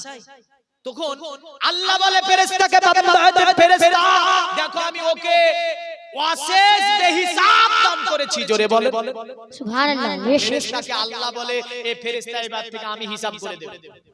ফেরেশতা আল্লাহকে বলে আল্লাহ তুমি যদি হিসাব করে দাও বান্দা মরে যাবে। মরবে না মরবে না? সরিষাতে আমরা তো 1 বিঘা সরিষা বুনি কয় কিলো ফেলি? কয় কিলো ফেলি গো? 1 কিলো ফেলেন। আল্লাহ যদি 1 কিলো ফিরিয়ে দেয় ফেলবেন সরিষা? 1 কিলো ফেলে দিলে তো সরিষা করবেন না। আল্লাহ বলছে বেহিসাব করে ফিরিয়ে দিই আমি আল্লাহ। তাহলে আল্লাহর রাস্তায় দিতে গিয়ে বান্দা যখন হিসাব করে আল্লাহ ফেরেশতাদেরকে বলে আমিও হিসাব করে বান্দাকে দেব। ফেরেশতা বলে আল্লাহ মরে যাবে তোমার বান্দা, তুমি যদি হিসাব করতে যাও। তাহলে আল্লাহর রাস্তায় দিতে গিয়ে কোনো হিসাব করতে হয় না। হয় একজন ভাই আমার পেয়েছি, আর একজন ভাই আমার দাঁড়িয়ে বলেন তো নবীর ঘর মাদ্রাসায় 1000 টাকা দিয়ে দেব, কারণ এতে থেকে বালা মুসিবত থেকে আমার আল্লাহ হেফাজত করবে। আত্মীয়স্বজন যারা অন্ধকার করে তাদের জন্য সাদাকায়ে জারিয়া হবে। শুধু তাই নয়, মনে রাখবেন এই দানটা আপনার পুরো ব্যবসা বাণিজ্যের বরকতকে বৃদ্ধি করে। যে জিনিস সেটার নাম দান। কারণ রাসূলুল্লাহ বলেছেন সাদাকা তারাদ্দুল বালা, সাদাকা হচ্ছে অতএব মুসিবত থেকে বাঁচার একটা উপায়। জোরে বলেন সুবহানাল্লাহ। সুবহানাল্লাহ। না আর একজন ভাই আমার 1000 টাকার দাদা, 4 জন মাত্র বলেছি, একজন ভাইকে পেয়েছি 1000 টাকা। আর একজন ভাই নাই যে নবীর ভালোবাসায়, নবীর প্রেমে, নবীর মহব্বতে আমার জন্য নাই। অনেকে ভাবছেন মৌলভী সাহেব নিয়ে পালাবে নাকি। না, আমি পালাবো না। মাদ্রাসার জন্য যেখানে তলবায়ে ইজাম পড়ে, মাওলানা থাকে, আলিম থাকে, আর খোদার কসম যে গ্রামে একটা মাদ্রাসা থাকে ওই মাদ্রাসা ওই গ্রামের কবরস্থানে আযাব হয় না। জোরে বলেন সুবহানাল্লাহ। কি হয় না? কবরস্থানে আযাব হয় না, কারণ তলবায়ে ইজাম যখন তাদের পদধূলি কবরস্থানে ফেলে দেয় তখন আমার আল্লাহ পাক অটোমেটিক কবর আযাবকে বন্ধ করে রেখে দেয়। জোরে বলবেন সুবহানাল্লাহ। এই নসিব আপনি পেয়েছেন, এই নসিব এটাকে তো চালাতে হবে না? হবে না গো? এটা চালাতে হবে। তাই একটা করে 1000 টাকা 4 জন চেয়েছি, একজন পেয়েছে, আর 3 জন পাওয়া যাবে না? দেবেন, জায়গাতে গিয়ে দেবেন, আমি তো জানি। কারণ টাকা এর নাম, বুঝলেন? কন্ট্রাক্টর যেতে যেতে যে 15 টাকা ভাড়া হয়, যদি কন্ট্রাক্টর বলে যে 18 টাকা নেব, পিটিয়ে চামড়া ভেঙে দেবে না? 2 টাকার জন্য মারামারি লাগিয়ে দেবে। কিন্তু আমি চেয়েছি 1000 টাকা। বাবা এ কত কঠিন। 2 টাকার জন্য মারামারি হয় কন্ট্রাক্টরের সঙ্গে, হয় না? হয় না? কারণ 15 টাকা ভাড়া বলেছে 18 টাকা, আর এখানে চেয়েছি আমি 1000 টাকা। এই বড় কঠিন। আচ্ছা, মায়েদের তরফে আমি বলবো, আপনারা যদি কেউ থাকে দিয়ে যাবে, নামগুলো গুনবেন। নবীজির পিতার নাম ছিল আব্দুল্লাহ, আব্দুল্লাহর পিতার নাম ছিল আব্দুল মুতাল্লিব, আব্দুল মুতাল্লিবের পিতার নাম ছিল হাসিম, হাসিমের পিতার নাম ছিল আব্দে মানাফ, আব্দে মানাফের পিতার নাম ছিল কুসাই, কুসাইয়ের পিতার নাম ছিল কিলাব, কিলাবের পিতার নাম ছিল মুররা, মুররার পিতার নাম ছিল কাব, কাবের পিতার নাম ছিল লুইয়া, লুইয়ার পিতার নাম ছিল গালিব, গালিবের পিতার নাম ছিল ফেগের, ফেগের পিতার নাম ছিল মালিক, মালিকের পিতার নাম ছিল নাজার, নাজারের পিতার নাম ছিল কেনানা, কেনানার পিতার নাম ছিল খুদাইমা, খুদাইমার পিতার নাম ছিল মুদরিকা, মুদরিকার পিতার নাম ছিল ইলিয়াস, ইলিয়াসের পিতার নাম ছিল মুদার, মুদারের পিতার নাম ছিল নাদার, নাদারের পিতার নাম ছিল মাদ, আর মাদের পিতার নাম ছিল কাইদার, কাইদারের পিতার নাম ছিল আল্লাহর নবী ইসমাঈল আলাইহিস সালাম। কটা হলো? কটা হলো? গণেন দেখেছেন? এই 24টা হয়েছে, ভুল বলেছি। হ্যাঁ 24টা হয়েছে, বলেছিস ঠিক করে। 24টা তো হবে না, কম হওয়ার কথা। দুনিয়ার মুমিন মুসলমান, আল্লাহর নবী ইসমাঈল আলাইহিস সালাম দুনিয়ার জমিনে একজন জালালুল কাদের নবী ছিলেন। জালাল কাদের নবী ছিলেন। এত দূর পর্যন্ত সিদরা নামাটা বলে দিলাম, 40টা পুজিয়ে দেব। যদি আপনি আমাকে পুজিয়ে দিতে পারেন, নিশ্চয় আপনাকে আমিও পুজিয়ে দিতে পারবো। এত দূর পর্যন্ত সিদরা নামাটা রেখে দিলাম। মনে রাখবেন, আল্লাহর নবী দুনিয়ার জমিনে আপনার এসেছিলেন, দুনিয়ার জমিনে এসেছিলেন দিন ইসলামকে প্রচার করার জন্য, দিন ইসলামকে কায়েম করার জন্য। আর ইসলামের সবচেয়ে বড় দুশমন যেটা ছিল, আপনার সেই দুশমনের নাম ছিল কারা জানেন? তারা ছিল আপনার সুলাইম গোত্রের মানুষ। সুলাইম গোত্রের মধ্যে একটা মিটিং হয়েছিল, সেমিনার হয়েছিল, আর বলেছিল শুনে রেখে দাও, এ সুলাইম গোত্রের মানুষেরা পৃথিবীর জমিনে আব্দুল্লাহর ছেলে মুহাম্মদকে যেখানে পাবো সেখানে আমরা কতল করে দেব। আব্দুল্লাহর ছেলে মুহাম্মদকে আমরা যেখানে পাবো সেখানেই আমরা তাকে মেরে দেব। কারণ সুলাইম শুনেছিল আব্দুল্লাহর ছেলে মুহাম্মদ নাকি তিনি আপনার জোর করে কলেমা পড়িয়ে দেয়, আব্দুল্লাহর ছেলে মুহাম্মদ নাকি মানুষের মালগুলোকে লুট করে নেয়, আব্দুল্লাহর ছেলে মুহাম্মদ নাকি অন্যায় অত্যাচার করে। এমন করে আপনার তাদের মধ্যে মিথ্যা রচনা হয়েছিল।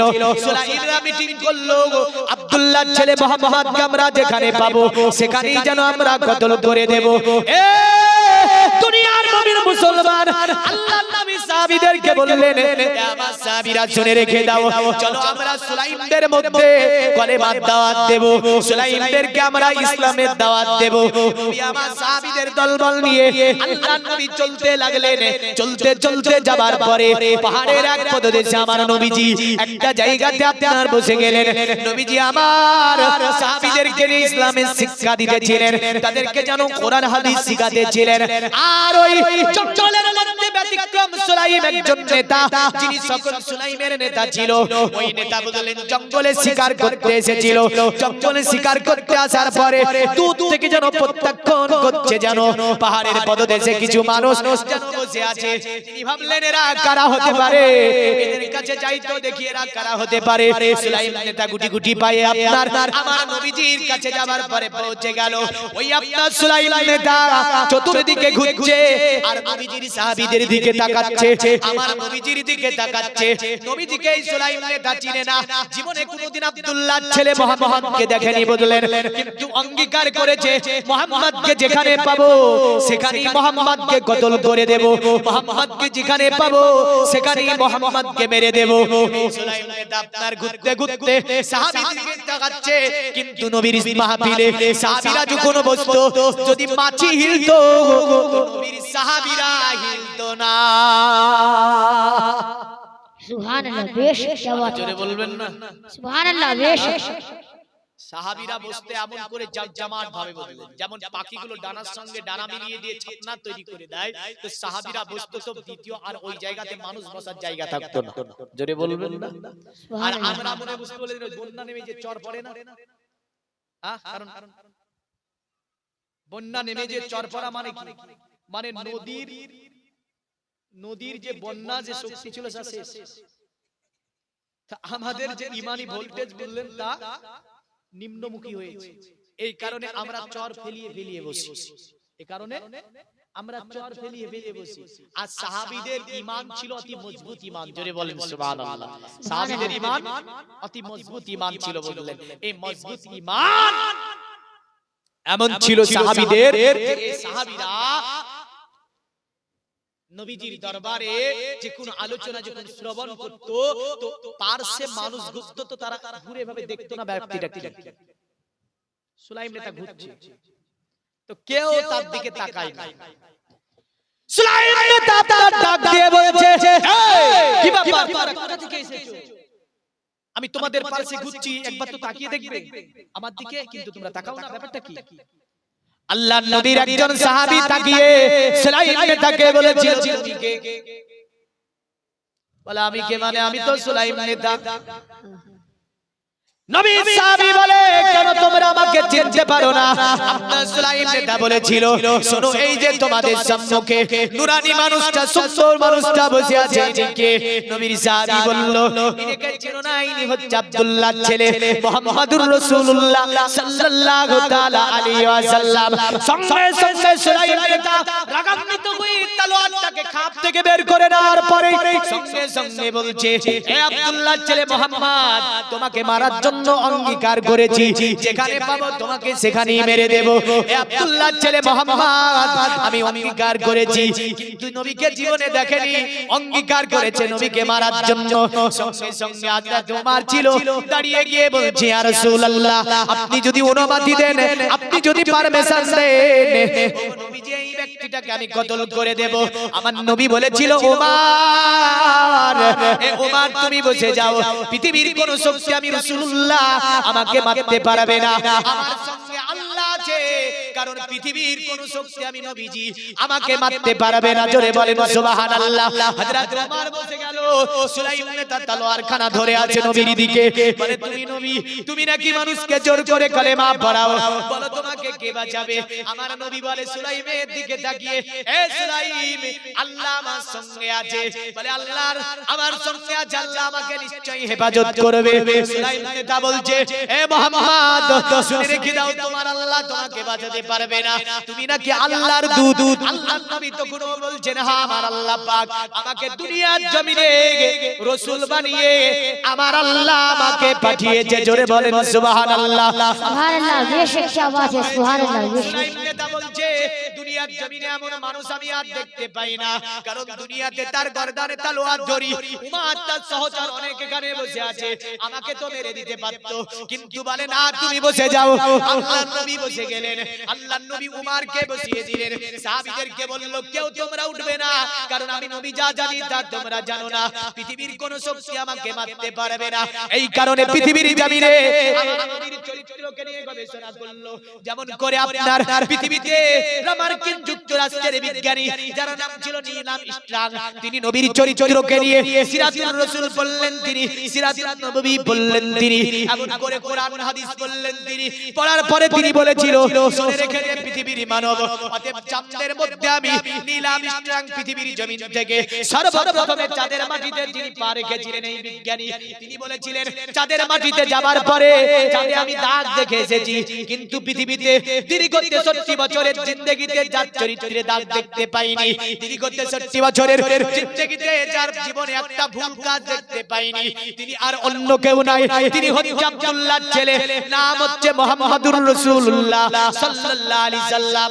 তিনি বিরাট মহান সম্মেলনে বলেছিল শুনে রেখে দে মুহাম্মদের চরিত্রে অতএব চাঁদে দাগ আছে, কিন্তু আল্লাহর নবীর চরিত্রে ওই দাগটা পর্যন্ত নাই। সুবহানাল্লাহ, বেশ তেলাওয়াত। আর কিছু দুষ্কৃতি বাড়িয়েছে বুঝলেন, এটা আপনার এমন দুষ্কৃতি বুঝলেন, এদের কারণে আপনার ভারতবর্ষের সংস্কৃতি নষ্ট হয়েছে, এদের কারণে ভারতবর্ষের ঐক্য নষ্ট হয়েছে।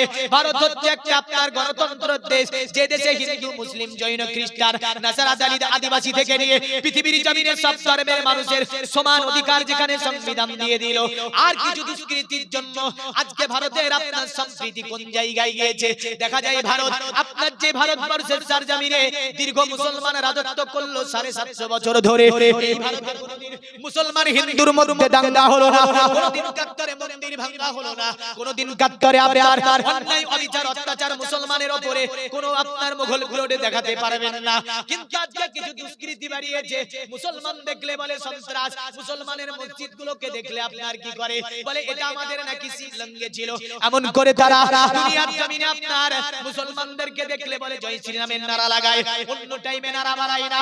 আল্লাহ কি জিনিস বুঝে না, বেদ কি জিনিস বুঝে না, রামায়ণ কি জিনিস বুঝে না, মহাভারত কি জিনিস চিনে না, এমন করে জান্দাবস্থা তো চোখেও দেখেনি, নিজের ধর্মের কিতাব নিজে কোনোদিন পড়েনি, আর মুসলমান দেখলে বলে জয় শ্রীরাম। কি সম্প্রীতি ভারতের? ভারতের সম্প্রীতি কি জানেন? মুসলমান কিন্তু জৈন খ্রিস্টানের সম্প্রীতি ভারতে আজ থেকে 200 বছর আগে আপনি দেখেন আপনার এই মুসলমান আপনার যখন মসজিদ তৈরি করেছে সনাতন ধর্মের মানুষ পাশে দাঁড়িয়ে সাহায্য সহযোগিতা করেছে, যখন আপনার আজ থেকে 300 বছর আগে ভারতের সম্প্রীতি দেখেন আপনার হিন্দু মন্দির তৈরি করেছে, মুসলমান যাওয়ার পরে সাহায্য সহযোগিতা করেছে, এমন করে একদিকে মসজিদ দ্বিতীয় দিকে মন্দির ছিল, মুসলমান মসজিদে নামাজ পড়েছে আর আপনার হিন্দু সনাতন ধর্মের মানুষ মন্দিরে পূজা দিয়েছে, বেরিয়েছে একই দোকানে বসে গল্প গুজব করেছে, কোনো ঝামেলা আপনার দেখা যায়নি। আর আজকে আপনার এই সম্প্রীতি এই ভ্রাতৃত্ব নষ্ট করেছে কিছু সংখ্যক দুষ্কৃতির কারণে, সকলকে বলছি না, কিছু সংখ্যক দুষ্কৃতি আছে, এই দুষ্কৃতির জন্য আপনার ভারতের সম্প্রীতি নষ্ট হয়েছে না হয়নি? দুনিয়ার মুমিন মুসলমান শুধু তাই নাই, অথর্ব বেদে এই কারণে বলেছে আসু আসু আমার উইকে দেবদত্তন জগৎপতি অসিনা সাধু আমার নমস্তে সবার যে গুণা নিমিতান চিররান্না সোনা কোনা হয়না প্রতিমুদ্দাতি বিপ্রলিঙ্গ চুদ্দুদসান পুরিশনিও নোসতি অতোতে সাং ভবিষ্যন্তি মানংসি বিসাদানিবে বসুদে মঙ্গরাগাতি পুণ্যগন্ধা নিস্পৃশাম মৌরজন পদনাংবে আতিস্কিরাত সুজা দেবাধর্ম কিত্র যুগা দেবালগচ্চাচারা পুষ্টা সন্তুষ্টা কলকরা জনি চাবুবা নানা দেবাদিলিঙ্গে বুঝানে বুঝিছে জুজা ইন্দ্রজালি বুদ্ধাতি কল্পকা পূজা কা জানা শান্তি। বুঝা গেল? বোঝা যায়নি? তাহলে বুঝতে গেলে মানে করতে হবে, হ্যাঁ না? বুঝতে গেলে মানে করতে হবে, মানেটা পরে করে দিচ্ছি। আমি প্রথম ওই অ্যাঙ্গেলটা ওই জায়গাটা নিয়ে যাব। তো তলোয়ার ধরেছে কার উপরে মনে আছে? এই কার উপরে ধরেছে তলোয়ার? মুহাম্মদ সাল্লাল্লাহু আলাইহি ওয়াসাল্লামের উপরে তলোয়ার ধরেছে, আর মুহাম্মদ সাল্লাল্লাহু আলাইহি ওয়াসাল্লাম উমারকে বলছে বসে যাও। নবীজি দুনিয়ার জমিনে আদব ইহতিরাম আখলাক চরিত্র সম্প্রীতি ভ্রাতৃত্ব এক কথায় সমস্ত শিক্ষা যিনি দিয়েছেন তিনি আব্দুল্লাহ ছেলে মুহাম্মদ। জোরে বলে আল্লাহর নবী এটা দিয়েছেন। আমরা অন্য জায়গা থেকে দেখতে পাই ইহুদিরা এসে মসজিদে দাঁড়িয়ে প্রসাব করলো, আমার নবীজির সাহাবীরা আপনাকে কতল করতে গেল, নবী বললেন বসে যাও। আরাম সে প্রসাব করলো, নবী বলল ডাকলো সেখানে আসলো বলে তুমি প্রসাব করলে কেন? চুপচাপ দাঁড়িয়ে আছি। কোন ধর্মের তুমি? তো বলল ইহুদি ধর্মের। ইহুদি, আচ্ছা ইহুদিরা কাকে মানে? মোজেসকে। ইহুদিরা মোজেসকে মানে। তাদের ধর্মীয় কিতাবের নাম কি? তাওরাতকে বিকৃতি করে তারা মানে। কারণ মুসা আলাইহিস সালামের উপরে যে কিতাব নাজিল হয়েছিল এটা কি? মোজেস বলে মুসা আলাইহিস সালামকে। আর খ্রিস্টান নাসারা যারা তারা মানে কাকে? তৃতীয়বাদ, মানে যিশু, মেরি, এক গড, মানে গড দি হলি সন, গড দি হলি গড, গড দি হলি ফাদার, মানে তারা পবিত্র পিতা, পবিত্র সন্তান, পবিত্র আত্মা, মানে তৃতীয়বাদে তারা বিশ্বাস করে। তাদের কিতাবের নাম হচ্ছে বাইবেল, যাকে বলা হয় কি? ইনজিল শরীফ। জোরে বলেন সুবহানাল্লাহ। কি শরীফ? ইনজিল শরীফ। এখন আপনার ওই ব্যক্তির পোশাক বলছে কোন ধর্মের? বলে এক ধর্মের। আল্লাহর নবী বললেন তোমাদের ধর্মের ধর্মীয় জায়গা আছে গির্জা, এই গির্জার মধ্যে কি দাঁড়িয়ে প্রসাব করা হয়? ওই ব্যক্তিটা বলল না। আমার নবী বললেন যেমন গির্জাতে দাঁড়িয়ে প্রসাব করা হয় না, অনুরূপ মুসলমানদের মসজিদে দাঁড়িয়ে প্রসাব করা হয় না। আল্লাহর নবী বললেন এ যুবক, জীবনে কোনোদিন মন্দিরের মধ্যে প্রসাব করিবে না, পূজা মণ্ডপে প্রসাব করিবে না, কোন মসজিদের মধ্যে প্রসাব করিবে না, কোন পূজালয়ে তুমি প্রসাব করিবে না, কারণ এগুলো ধর্মের জায়গা। যাও তুমি বাড়ি চলে যাও। ওই ব্যক্তিটা বাড়ি যেতে ছিল, যেতে যেতে বলে মুহাম্মদ মন্দিরের কথা বলে, গির্জার কথা বলে, এমন করে মসজিদের কথা বলে, কত সুন্দর সম্প্রীতির কথা মুহাম্মদ বলে। ইনি নিঃসন্দেহে আল্লাহ পাকের দূত। তাই ওই ব্যক্তিটা এসে আমার নবীজির কাছে কলেমা পড়তে বাধ্য হয়েছিল, কলেমা পড়ে ইসলাম ধর্ম গ্রহণ করেছিল। আল্লাহুম্মা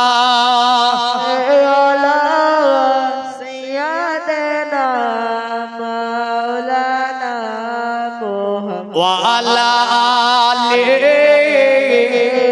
সাইয়্যিদানা মাওলানা মুহাম্মদ। এ দুনিয়ার মুমিন মুসলমান, এমন করে আপনার ওই সুলাইম নেতা দাঁড়িয়ে আছে, আমার নবী বলছে বল অতএব তুই কি বলতে চাস? সুলাইম নেতা বলছে তুমি যে মুহাম্মদ তার সাক্ষী দাও, প্রমাণ দাও। আমার নবী বললেন আমি প্রমাণ দিতে গিয়ে আসমানের চাঁদকে দ্বিখণ্ডিত বানিয়েছি, প্রমাণ দিতে গিয়ে আমি জমিনকে চলমান করেছি, প্রমাণ দিতে গিয়ে আমি পাহাড়কে অতএব পানির উপরে ভাসিয়েছি, প্রমাণ দিতে গিয়ে গাছকে এক জায়গা থেকে দ্বিতীয় জায়গায় নিয়ে গিয়েছি। এ সুলাইম তুই বল কি প্রমাণ লাগবে, কারণ তুই যা বলবি সেটাই আমি প্রমাণ দিয়ে দেব। আব্দুল্লাহ ছেলে মুহাম্মদ সাল্লাল্লাহু আলাইহি ওয়াসাল্লামের কথা শুনে মনে মনে ভাবছে এমন কথা মুহাম্মদকে বলবো যে মুহাম্মদ তার উত্তর দিতে পারবে না, মুহাম্মদ তার প্রমাণ দিতে পারবে না। বলে কেন গো? আপনার ওই সুলাইমের হাতে একটা ব্যাগ ছিল, ব্যাগটা ছিল আপনার কি? ওই জঙ্গলে শিকার করেছে যে সাপ। কি সাপ? আপনার দিকে আমার দিকে মুর্শিদাবাদের সোনাগড়িও বলে গোয়ে সাপ, বুঝেন? গোয়ে সাপ 4 পা বিশিষ্ট একটা সাপ। ওই গোয়ে সাপের গোশত খেত সুলাইম। তো গোয়ে সাপ শিকার করেছে, বুঝলেন? ওই গোয়ে সাপ শিকার করেছে, তো ব্যাগের মধ্যে গোয়ে সাপ আছে। বলে এমন কাজ দেব মুহাম্মদকে যে ওর নবুয়তের সাক্ষী দিতে পারবে না। একটা গোয়ে সাপকে বের করে বলছে এ মুহাম্মদ, যদি এই গোয়ে সাপটা তোমার নবুয়তের সাক্ষী দিয়ে দেয় নিশ্চয় তোমাকে নবী মেনে নেব। আল্লাহর নবী বলল মানবি তো? বলে হ্যাঁ। আমার নবীজি ইশারা করে দিয়েছে গোয়ে সাপের দিকে, সঙ্গে সঙ্গে সাপের জবান খুলে গেল। সাপের জবান থেকে বেরায় আশহাদু আল্লা ইলাহা ইল্লাল্লাহ ওয়া আশহাদু আন্না মুহাম্মাদান আবদুহু ওয়া রাসূলুহু। অতএব সাক্ষী দিচ্ছে আল্লাহ ভিন্ন কোনো উপাস্য নাই, আর মুহাম্মদ হচ্ছে আল্লাহ পাকের রাসূল।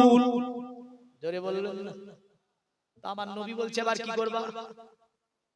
দাঁড়িয়ে বলছে মুহাম্মদ নিশ্চয় তুমি নবী, কারণ তুমি জ্যোতিষী কোন মনোঋষি জাদুকর নাও, কারণ আমি যেটা প্রতিশ্রুতি দিয়েছিলাম এই প্রতিশ্রুতি আমি রেখে দেব।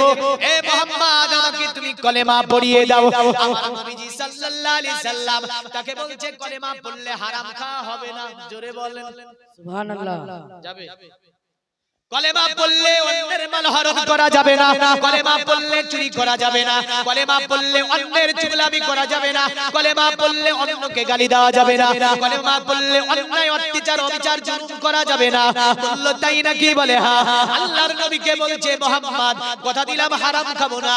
আল্লাহর নবীর সম্মুখে ওই ব্যাগটাকে ছুঁড়ে বুঝলেন ফেলে দিল আর অঙ্গীকার করলে আর রাসূলুল্লাহ দুনিয়ার জমিনে আর কোনোদিন হারাম খাবো না, অন্যের প্রতি অত্যাচার অনাচার জুলুম করব না, অন্যকে গালি দেব না, অন্যের মালকে হরণ করব না। আমার নবী বললেন তাহলে কলেমা পড়ে নাও।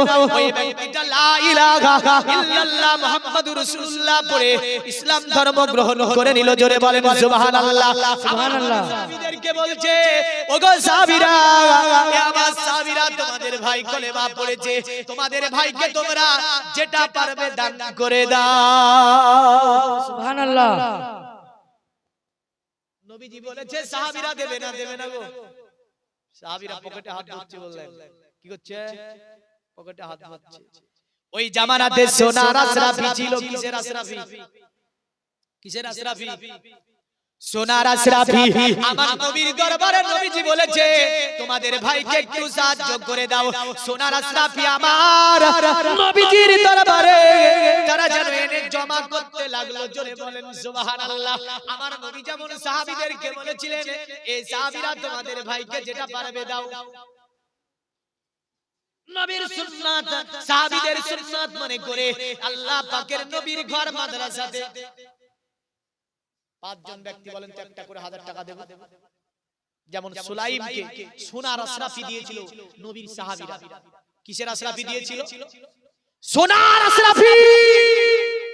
আপনার কাছে আমি সোনার আশরাফি চাইনি না, চেয়েছি গো। সোনার আশরাফি পাবেন কোথায় আপনি? পাঁচজন ভাই আমার নাই, মাত্র একটা করে 1000 টাকা দেবে। দুইজন আমার মা বোনদের মধ্য থেকে দুইজন দেন, মাত্র একটা করে 1000 টাকা নবীর ঘর মাদ্রাসার জন্য বলেছি আমি, কারণ আমার জন্য চাইনি বাপ। দেখেন, কারণ রাসূলুল্লাহ সাল্লাল্লাহু আলাইহি ওয়াসাল্লাম যখন সাহাবীদেরকে বলতেন তো সাহাবীদের মাল জান শান সম্পত্তি এমন করে তারা বাচ্চাগুলোকে তীরের সম্মুখে ধরে দিয়েছে মুহাম্মদ সাল্লাল্লাহু আলাইহি ওয়াসাল্লামকে সাহায্য করার জন্য, দ্বীনে ইসলামকে এতদূর পৌঁছানোর জন্য বাচ্চাকে কুরবান করেছে, নিজে কুরবানি হয়েছে, নিজের আপনার জমি জায়গা সব কুরবান করেছে। আপনাকে আমাকে বাচ্চা কুরবানি দিতে হয়নি, আপনাকে আমাকে নিজে কুরবানি হতে হয় না, আপনাকে আমাকে নিজের সয় সম্পত্তি থেকে সমস্ত বিলীন করতে হয় না। সিকি মাত্র কিঞ্চিত মাত্র কেবল মাত্র আমরা যদি দানের হাতকে বাড়িয়ে দিতে পারি, নিঃসন্দেহে নবীজির মাদ্রাসাগুলি কি হবে যদি সাহাবীদের উদারতা, সাহাবীদের কিঞ্চিত পরিমাণ উদারতা আমাদের মধ্যে এসে যায়, মাদ্রাসাগুলো সোনা দিয়ে গাঁথা হবে। জোরে বলে সুবহানাল্লাহ। কি নাম? নারায়ে তাকবীর। দেখেছেন কতটা ঈমান কমজোরি, কতটা ঈমান কমজোরি। দেখেন নারায়ে তাকবীর বলি তো আপনারা আল্লাহু আকবারটাও বলেন না। এই জোরে বলেন তো নারায়ে তাকবীর, আল্লাহু আকবার, নারায়ে রিসালাত, ইয়া রাসূলুল্লাহ। মাস্টার আবুল কাসেম, এই দেখেন মাদ্রাসার ক্যাশিয়ার মাস্টার আবুল কাসেম, নারায়ে তাকবীর। মাস্টার আবুল কাসেম 1000 টাকা আল্লাহ দানকে আপনি মাস্টারে কবুল করে নিন, মাস্টারে হায়াতকে দারাজ করে দিন, দুনিয়াবি মুসিবত থেকে আল্লাহ আপনি হেফাজত করুন, দুনিয়ার জমিনে আল্লাহ বিবি বাচ্চা নিয়ে সুখে শান্তিতে বসবাস করার তৌফিক দান করুন। আল্লাহ আত্মীয়-স্বজনদের অন্ধকার করে তাদের কবরগুলোকে কুশাদা বানার করুন। সুবহানাল্লাহ। লালমানু বাবা 5000 টাকা দান করেছে আল্লাহ, আল্লাহ দানকে আপনি কবুল করে নিয়ে স্বামী অন্ধকার করে চলে গিয়েছে আল্লাহ, দুনিয়ার জমিনে যোগ্য স্ত্রী রেখে গিয়েছে, 5000 টাকা নবীর ঘর মাদ্রাসাকে দান করেছে আল্লাহ, আল্লাহ এই দানকে কবুল করে নিয়ে তিনার স্বামীর কবরখানাকে রিয়াজুল জান্নাত কুশাদা করে দিন আল্লাহ। আল্লাহ হায়াতকে আপনি দারাজ করুন, অসুখ বিসুখ থেকে হেফাজত করুন, দুনিয়াবি আল্লাহ অতএব দুনিয়াবি মুসিবত থেকে হেফাজত করুন, ইসলামের ছায়াতলে শান্তিময় জীবন যাপন করার তৌফিক দান করুন। আল্লাহুম্মা আমিন। আরো জোরে বলবেন না? চারজন ভাই নাই, বহু খরচ করেছেন বাপ, ভাবছেন যে এখানে খরচ করব, আল্লাহ বলছে বান্দা এখানে খরচ করবি 1 আনা তো বেঁচে যাবি 10 আনা, আর এখানে খরচ যদি 1 আনা না করিস তুই 10 আনা খরচ করো হবে না, নাকি হবে? 50,000 টাকা চাকরি, 50,000 টাকা চাকরি করে, মাস পরে দোকানে ও দোকানে দিতে দিতে দিতে দিতে যায় সব শেষ, আপনার কিছু নাই। তো বলছে কি হয়েছে, কি হয়েছে? এক আলিমের কাছে গিয়েছে, মাওলানাকে গিয়ে বলছে, মাওলানা আমি তো 50,000 টাকা বেতনে চাকরি করি, কিন্তু আমার টাকা জমে না, ব্যাপারটা কি? মাওলানা দেখে বলছে কি করো? বলে 50,000 টাকা তুমি বেতনে চাকরি করো, আল্লাহর রাস্তায় কিছু ব্যয় করো? বলে না, আল্লাহর রাস্তায় আমি কিছু ব্যয় করি না। কি করে টাকাগুলো ভুলাই? বলে একদিন স্ত্রী বাড়ি আসি, তো বলে মাথায় যন্ত্রণা, এই স্ত্রী দেখাতে দেখাতে গেল, বাড়ি গেলাম, ছেলে বলে পেটে যন্ত্রণা, গেলাম হসপিটালে, ওখানে গেল, একদিন দেখা যায় যে আমার পেটে যন্ত্রণা, ওখানে গেল, এই করতে করতে মাসের বেতন সব শেষ। মাওলানা বলছে আল্লাহর রাহে সাদকা করো, মুসিবত থেকে আল্লাহ তোমাকে হেফাজত করবে। ও ব্যক্তি আল্লাহর রাহে সাদকা করতে শুরু করলো, দেখা যাচ্ছে যে আপনার 20,000 টাকার মধ্যে পারিবারিক স্ট্যাটাস ম্যানেজ হয়ে যাচ্ছে, কোনো অসুখকে লাগে না, কোনো ডাক্তারকে দেওয়া লাগে না, কোনো হসপিটালে যাওয়া লাগে না, এখানে ওখানে আর যাওয়া লাগে না, 30,000 টাকা জমা থেকে যাচ্ছে। জোরে বলেন সুবহানাল্লাহ। এর নাম হচ্ছে কি? বরকত। এর নাম কি? বরকত। এই বরকতটা আসবে কোথা থেকে? আল্লাহর রাহে সাদকা করতে হবে বাপ। তাহলে আরো তিনজন ব্যক্তি নাই, 3,000 টাকা দেবেন, নাই কাছে নাই, অসুবিধা নাই, আপনি লিখে দেন, আপনি দিয়ে দেবেন। যখন বান্দা ওয়াদা করে, আমার আল্লাহ বান্দার ওয়াদাকে কবুল করে। বান্দা যখন ওয়াদা পূর্ণ করে, আমার আল্লাহ ফেরেশতাকে বলে, বান্দা অতএব ফেরেশতা দেখো, বান্দা ওয়াদা করেছিল, পূর্ণ করেছে, এর জন্য সাক্ষী থাকো, আমি আল্লাহ তাকে জান্নাত দেব। জোরে বলেন সুবহানাল্লাহ। সুবহানাল্লাহ। একটু ওয়াদা করে দিন তো। আচ্ছা, মা বোনেদের তরফ থেকে দুইজন আর দিতে পারবেন না?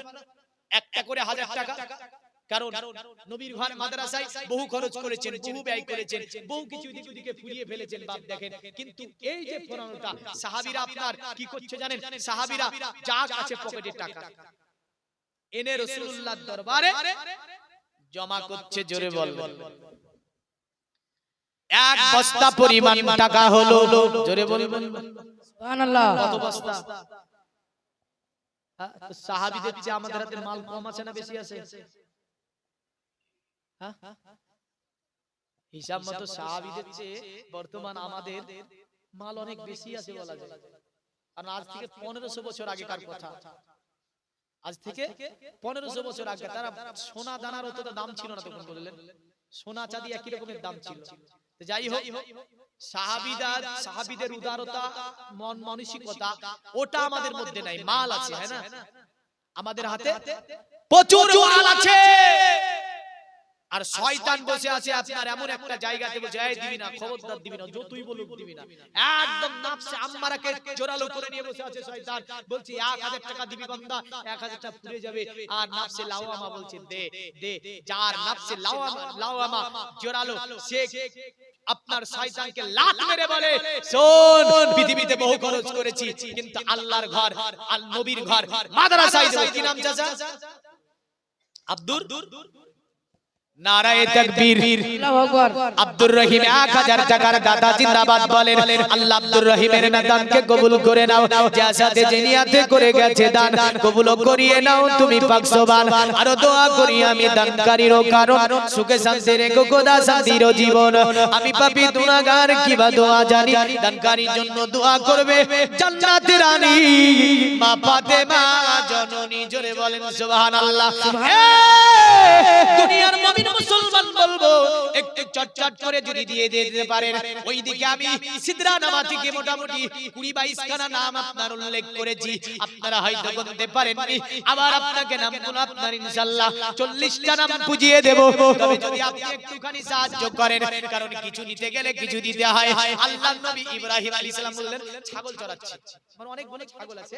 তো ইব্রাহিম আলাইহিস সালাম অনেক ছাগল আছে, হঠাৎ করে দেখছে আসছে, আল্লাহর নাম কেউ যেন বলছে, আল্লাহু আকবার আল্লাহু আকবার। তো ইব্রাহিম আলাইহিস সালাম তাকিয়ে দেখছে একজন ব্যক্তি যেন আল্লাহর নাম নিচ্ছে। জোরে বলেন সুবহানাল্লাহ। আল্লাহর নবী ইব্রাহিম তাকে ডাকলেন, বলে এ পথি আরেকবার আল্লাহর নাম তুমি আমাকে শুনিয়ে দাও। পথিক বলছে আপনি আল্লাহর নবী ইব্রাহিম? বলে হ্যাঁ। বলে আল্লাহর নাম শোনালে টাকা লাগবে। কি লাগবে? টাকা লাগবে। হ্যাঁ, আপনি ভাবছেন যেগুলো শুনবো টাকা লাগবে না, তা হবে? আল্লাহ নবী ইব্রাহিম আলাইহিস সালাম বলছে আমার কাছে তো কোনো টাকা নাই, এ পতি তুমি যদি অতএব আল্লাহর নাম আমাকে শুনিয়ে দাও, আমি তোমাকে কথা দিলাম অতএব আমার যে ছাগলগুলো আছে এই ছাগলগুলোর অর্ধেক ছাগল তোমাকে দিয়ে দেব। এ পতি তুমি যদি আমাকে একবার আল্লাহর নাম শুনিয়ে দাও, জোরে বলেন সুবহানাল্লাহ। সুবহানাল্লাহ, সুবহানাল্লাহ। বলে হ্যাঁ, সঙ্গে সঙ্গে পথিক দাঁড়িয়ে গেল, দাঁড়িয়ে গিয়ে আপনার বলছে এই ইব্রাহিম আমি তোমাকে আল্লাহর নাম শুনিয়ে দিচ্ছি, আপনার আবার আমার আল্লাহর নাম আপনার জানো। সঙ্গে সঙ্গে ওই ব্যক্তিটা আপনার শুনিয়ে দিল আশহাদু আল্লা ইলাহা ইল্লাল্লাহ।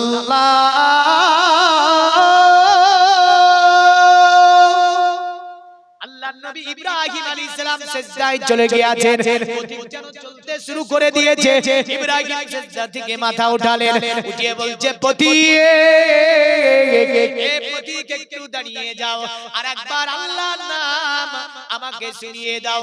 পথিক বলছে টাকা লাগবে, কি লাগবে? ইব্রাহিম বলছে পথিক তুমি যদি আল্লাহর নাম আমাকে একবার শুনিয়ে দাও, আমার যত ছাগলের দল আছে আমি ইব্রাহিম তোমাকে সবগুলো দিয়ে দেব। সুবহানাল্লাহ। আর একটু জোরে বলেন সুবহানাল্লাহ। জহির মোহাম্মদ 1000 টাকা ছোট্ট কান্ত থেকে দিয়েছে। নারায়ে তাকবীর, আল্লাহু আকবার, নারায়ে রিসালাত। ইয়া রাসূলুল্লাহ। আল্লাহ জহির মন্ডল 1000 টাকা দিয়েছে, দানকে আপনি কবুল করে নিন। আল্লাহ দানকে কবুল করে নিয়ে আল্লাহ তার আশা আকাঙ্ক্ষাকে পূর্ণ করুন, রুজিতে বরকত দান করুন, খেতে খাবারে বরকত দান করুন, পরিবারকে অসুখ বিসুখ থেকে আল্লাহ হেফাজত করুন। সকলে বলি আল্লাহুম্মা আমিন। আরেকজন 500 টাকা পাঠিয়ে দিয়েছে, আল্লাহ দানকে আপনি কবুল মঞ্জুর করে নিন, আশা উদ্দেশ্যকে পূর্ণ করুন, আল্লাহ দুনিয়াবি মুসিবত থেকে হেফাজত করুন। সকলে বলুন পৃথিবীর মুমিন মুসলমান জাতির পিতার নাম কি বলেন? ইব্রাহিম আলাইহিস সালাম। তো জাতির পিতা ইব্রাহিম যদি একবার আল্লাহর নাম শোনার জন্য সব ছাগল দিয়ে দিতে পারে, আপনি আমি 1000 টাকা দিতে পারবো না? পারা যাবে না? একটুখানি লিখে দেন, নাই ভাবছেন পকেটে, লিখে দেন মাত্র 1000 টাকা বলেছি। দেখেন কিয়ামতের দিন সব খরচ যা করেছেন কোটি কোটি টাকা ওগুলো দেখতে পাবেন না, এই 1000 টাকা যে দিয়ে যাচ্ছেন এটাই দেখা যাবে। জোরে বলেন সুবহানাল্লাহ, সুবহানাল্লাহ। 1000 টাকার কথা নাই। আচ্ছা মায়েদের তরফ থেকে পাইনি কিন্তু 1000 টাকা করে দুজন চেয়েছিলাম, কারণ যদি মায়েরা দেয় তাহলে একটা গজল শুনিয়ে দেব। অনেক মা বাবা গজল শুনতে ভালোবাসে না? মায়ের সেবা করিলেন হাজিরা দেওয়াইস করনি, দেখলেন না জীবনে নবীর চেহারা নুরানি, প্রিয় রাসূলের জুব্বা পেলেন মায়ের দোয়া সালানা। জোরে বলবেন না সুবহানাল্লাহ। মায়ের দিলে তে ব্যথা কখনো দিও না, কোনো দিন দিও না। হামিদুর রহমান 1000 টাকার দাদা জিন্দাবাদ বলেন। বাবার তরফ থেকে একটা হাদিস বলে দেবেন, বাবার তরফে মনে রাখবেন, ঘটনা ভুলবেন না। ওইদিকে কিন্তু সুলাইম নেতার জন্য সাহাবীরা দান করছে, এক ঢের লেগেছে। জোরে বলেন সুবহানাল্লাহ। এক ঢের লাগান তবে তো ঘটনা বাড়বে না, বাড়বে না? হ্যাঁ, আর এক ঢের না লাগাবেন তো বুঝলেন বাড়বে না। হ্যাঁ, কারণ আরে মুসলমান নবীর ঘর মাদ্রাসার জন্য দান করবে উদার মন, হ্যাঁ না? আল্লাহর নবী সাল্লাল্লাহু আলাইহি ওয়াসাল্লাম বলেন আমাদের হাতে যতটা মাল আছে যদি সত্যকারী দিকে সাদকা উসুল আমরা বের করে দিই না, তো মাদ্রাসাতে এসে আপনি যখন রাখবেন ওখানে তো মাদ্রাসার মৌলভী সাহেব বলবে এবছর দিও না, সামনে বছর দিও। কি বলবে জানেন? কি বলবে? এবছর দিব না, মানে এবছর জানার হয়ে গেছে। এতটা মাল আমাদেরকে দিতে হবে। রাসূলুল্লাহ বলেছেন যাকাত বের করে দাও, উসুল বের করে দাও এবং খাস ভাবে তোমরা সাদকা করো। যদি সত্যকারী এগুলো আমরা বের করে দিতে পারি, এই মাদ্রাসা নিতে পারবে না। মাদ্রাসা বলবে ঘুরিয়ে নিয়ে যাও, অন্য মাদ্রাসায় দাও। কিন্তু আমরা দেব না, সবগুলো ভরে নিয়ে বসে আছি, বুঝলেন? তো আমি বলতে চাই একটুখানি চটচট করে একটা করে 1000 টাকা, ওই যে 500 টাকা দিয়ে গেল, ওনার নাম কি? সজিদুদ্দিন আহমেদ 500 টাকা দিয়েছে। আল্লাহ দানকে কবুল ও মঞ্জুর করে নিয়ে সজিদুদ্দিন আহমেদের কামাইতে বরকত দিন, হায়াতকে দারাজ করুন, মুসিবত থেকে হেফাজত করুন আল্লাহ। দুনিয়াবি বালা দুনিয়ায় দাফন করে দিন, আসমানি বালা আসমানে উঠিয়ে নিয়ে আল্লাহ আত্মীয়স্বজন যারা অন্ধকার করে তাদের কবরগুলোকে মুশাদা মানোয়ার করে তাদের কবরে জান্নাতের টুকরা আপনি বিছিয়ে দিন। সকলে বলুন আল্লাহুম্মা আমিন। কেউ কেউ বাবাজির তরফ থেকে দিয়েছে একটা হাদিস বাবাজির জন্য শুনিয়ে যায়। নবীজি সাল্লাল্লাহু আলাইহি ওয়াসাল্লাম বলছে রাগিমান ফুহু আল্লাহর নবী বলছেন রাগিমান ফুহু, তাদের নাকগুলি ধুলাই দূষিত হোক, তাদের নাকগুলি ধুলাই দূষিত হোক, তাদের নাকগুলি ধুলাই দূষিত হোক। একজন সাহাবী দাঁড়িয়ে গেল, দাঁড়িয়ে গিয়ে বলছে কিলা মান ইয়া রাসূলুল্লাহ, ওই ব্যক্তিটাকে যাদের নাকগুলো ধুলাই দূষিত হবে। আমার নবী বললেন ওমা ক্বালা মান মাদরাকা ওয়ালিদাইহি ইনদাল কিবারু আহাদুহুমাল কিমাহুমা, যে ওই ব্যক্তিটা যে ব্যক্তি বুড়া বাপ মা পেল জান্নাত পেল না। জোরে বলেন বুড়ারা বুড়াদের জন্য জান্নাতটা বললাম কে? সুবহানাল্লাহ। আব্দুল মজিদ 1000 টাকা দান করেছে আল্লাহ। আব্দুল মজিদের দানকে আপনি কবুল ও মঞ্জুর করে নিয়ে এটি আল্লাহ তার জন্য সাদাকায়ে জারিয়া বানান। আয় আল্লাহ কত কষ্টের টাকা, নবীর ঘর মাদ্রাসায় 1100 টাকা দান করেছে আল্লাহ। আল্লাহ নবীর আশিক হিসাবে তাকে কবুল করুন। আত্মীয়স্বজন যারা অন্ধকার করে তাদের কবরগুলোকে কুশাদা মানোয়ার করুন, তাদের কবরে জান্নাতের বিছানা বিছিয়ে দিন, তাদের কবরগুলোকে কুশাদা মানোয়ার করে দিন। আল্লাহ রুজিতে বৃদ্ধি রুজিতে আল্লাহ আপনি দ্বিগুণ বরকত দান করুন। এমন করে পরিবার পরিজন নিয়ে দুনিয়ার জমিনে শান্তিময় জীবন যাপনের তৌফিক দিন। সকলে বলুন জোরে বলুন আল্লাহুম্মা আমিন। আল্লাহুম্মা আমিন। যাক মায়েদের তরফ থেকে দান কম এসেছে, মায়েদের তরফে আমি এই ঘটনাটাকে একটু আগাই তাহলে বুঝতে পারবেন। তো সাহাবীরা বললেন পকেট থেকে একদম বললেন সোনার আশরাফি বের করে করে ঢেরে লাগিয়ে দিয়েছি। আমার নবীজিও বলকে একটা থাইলার মধ্যে বললেন, আমার নবীজি বলার পরে বললেন আল্লাহর নবী তাকে দিয়ে দেবে। রাসূলের একজন সাহাবী দাঁড়িয়ে গেল, যার নাম ছিল আব্দুর রহমান। কি নাম বললাম? এ আব্দুর রহমানের কাছে টাকা ছিল না, বুঝলেন, আশরাফি ছিল না। আব্দুর রহমান বলে ইয়া রাসূলুল্লাহ আমার ভাইকে আমি তো দিতে পারলাম না। সুবহানাল্লাহ। বেশ মাদ্রাসা ছাদ হবে নাকি? রুনা পারবিন 2 বস্তা সিমেন্টের দাতা জিন্দাবাদ বলেন। জিন্দাবাদ। আল্লাহ দানকে আপনি কবুল ও মঞ্জুর করে নিয়ে এটি তার জন্য আল্লাহ আপনি সাদাকায়ে জারিয়া বানিয়ে দিন। নবীর ঘর ছাদের জন্য আল্লাহ দান করেছে 2 বস্তা সিমেন্ট, আল্লাহ আপনি তার জন্য জান্নাতে একটা মাকান বানিয়ে দিন। সকলে বলুন। আর কেউ নাই 2 বস্তা করে সিমেন্ট দিয়ে দেবে? আর নাই। এই দেখেন আরেকজন 200 টাকা পাঠিয়ে দিয়েছে, এ দান আল্লাহ আপনি কবুল করুন। আচ্ছা নাই গো সিমেন্টের দাতা কেউ নাই? একটু জাজবা প্রেম ভালোবাসা নিয়ে বলেন তো নবীর ঘর মাদ্রাসার ছাদ বাকি আছে? আরে নবীর ঘর মাদ্রাসার ছাদ আপনি ঢেলে দেবেন, আপনার জন্য কবরে সুন্দর জায়গা বানিয়ে দেবে আমার আল্লাহ। জোরে বলেন সুবহানাল্লাহ। কারণ এই ছাদটাতে লাগবে বালি, লাগবে সিমেন্ট, লাগবে পাথর, লাগবে এমন করে লোহা শিক লাগবে, মানে এগুলো লাগবে না? লাগবে না? আব্দুল লতিফ 5 ব্যাগ সিমেন্টের দাতা জিন্দাবাদ বলেন। জিন্দাবাদ। নারায়ে তাকবীর, নারায়ে রিসালাত। আব্দুল লতিফ 5 ব্যাগ সিমেন্টের দাতা জিন্দাবাদ। আরেকজন ভাই আমার নাই 5 ব্যাগ সিমেন্টের দাতা নাই গো? এ মুসলমান, নবীর ঘর মাদ্রাসায় আপনি এনে দিয়ে দেবেন, কিনে এনে যখন ঢালাই হবে জাজবা নিয়ে প্রেম ভালোবাসা নিয়ে নবীর মোহাব্বত নিয়ে 5 ব্যাগ করে সিমেন্ট। নিজের ঘর তৈরি করেছেন অনেক টাকা খরচ করে, দেখেন ছেলের জন্য ঘর তৈরি করেছেন অনেক টাকা খরচ করে, মার্বেল বসিয়েছেন, সেখানে এসি লাগিয়েছেন। সুবহানাল্লাহ। কি নাম? কি নাম? কি নাম? ইসরাইল। কয় বস্তা? 1 বস্তা কেন দিবেন? জোড়া করে 2 বস্তা দিয়ে দেবেন, আল্লাহ ভালোবাসবে। এই 2 বস্তা লিখেন। নারায়ে তাকবীর। ইসরাইল 2 বস্তা সিমেন্টের দাতা জিন্দাবাদ বলেন। এই জোরে বলেন জিন্দাবাদ।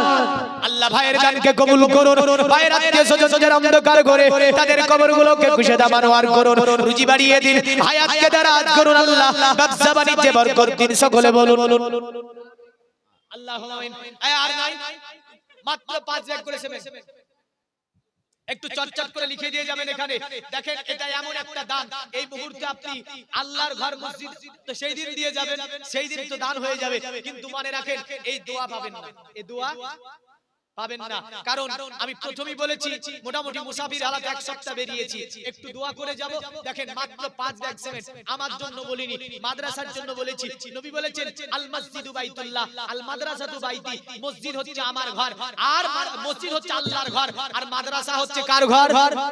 এই মাদ্রাসা কার ঘর? মাদ্রাসা নবীজির ঘর।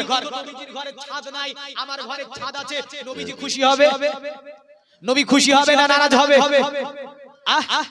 আমার ঘরে মার্বেল আছে, নবীর ঘরে তো মার্বেল নাই, মার্বেল দিতে বলছি না, ছাদটা করার জন্য সিমেন্ট লাগবে, 5টা করে ব্যাগ সিমেন্ট দেওয়ার দাতা আর না এখানে। আল্লাহ দেখতে পাচ্ছে কে দাতা আছে আর কে না আছে, আপনি সারা দিয়ে দেন, নিশ্চয় আল্লাহ খুশি হবে। জোরে বলেন সুবহানাল্লাহ। সেই যে কুরাই করে দিয়ে দেবেন, নায়ার 5 ব্যাগ করে সিমেন্ট, মায়েদের মধ্যে দু একজন জানতো, খাতা নিয়ে যান, লিখে দেব ওরা। এই দুইজন ব্যক্তি বাচ্চারা যাও তো ওখানে, খাতা নিয়ে যে কয় ব্যাগ করে দেয় ওরা, যাও এক ব্যাগ করে দেখো, অনেকে দেবে। এক ব্যাগ করে যদি 10-20 জন পাওয়া যায় তবে 20 ব্যাগ সিমেন্ট হয়ে যাবে। যাও খাতা পেন নিয়ে যাও তো, যাও। আচ্ছা আপনারা কেউ না মাত্র 5টা করে 5 ব্যাগ করে সিমেন্ট বলেছি, পাক পাজাতনের ওসিলায়, পাক পাজাতনের ভালোবাসায়, পাক পাজাতনের মহব্বতে, পাক পাজাতনের প্রেমে মাত্র 5 ব্যাগ করে সিমেন্টের দাদা নাই। সুবহানাল্লাহ সুবহানাল্লাহ। পেছনকার ভাইরা ভাবছে আমরা চালাকি করে পেছনই থাকবো। এই পেছন থেকে 5 জন ভাই, একজন ভাই আমার বলেন তো 5 ব্যাগ সিমেন্ট দেব। অনেক ভাই আমার আছেন, অনেক আল্লাহ ভালো রেখেছে, অনেক মাল দিয়েছে, অনেক সুখে রেখেছে, বিবি বাচ্চা নিয়ে কোনো অসুবিধা নাই। 5 ব্যাগ সিমেন্ট আল্লাহর রাসূলকে ভালোবেসে, নবীজির ঘরের জন্য, ছাদের জন্য, আপনি বলে দেন তো পেছন থেকে একজন ভাই আমার 5 ব্যাগ দেব। এই নাই ভাই, দেখেছেন? বলে মৌলভী সাহেব যতই বলেন, এখন একজন ব্যক্তি বুঝলেন বলছে যদি আমাকে বুঝাতে পারিস তো আমার জোড়া বলো দিয়ে দেব। তোর স্ত্রী বলছে এই পাগলের লোক টাকার মানে ভালো ভালো মানুষ তো বুঝিয়ে দেবে, তো যে পাগলি তো টাকা, ও যতই বুঝাকে বুঝবো না কি বলো তো দেব না, বুঝবই না তো। হ্যাঁ ও প্রথমে বলে বুঝবই না আমি, তো বাড়ি থেকে হয়তো নিয়াত করে এসেছে মৌলভী সাহেব আদায় করবে, যাই বলুক না কেন বুঝবো না। যাই হোক ভাই, পেছন থেকে একজন ব্যক্তি হাত তুলে বলেন তো 5 ব্যাগ সিমেন্ট দেব, কারণ রাসূল সাল্লাল্লাহু আলাইহি ওয়াসাল্লামের সাহাবী আব্দুর রহমানের মতো দাঁড়িয়ে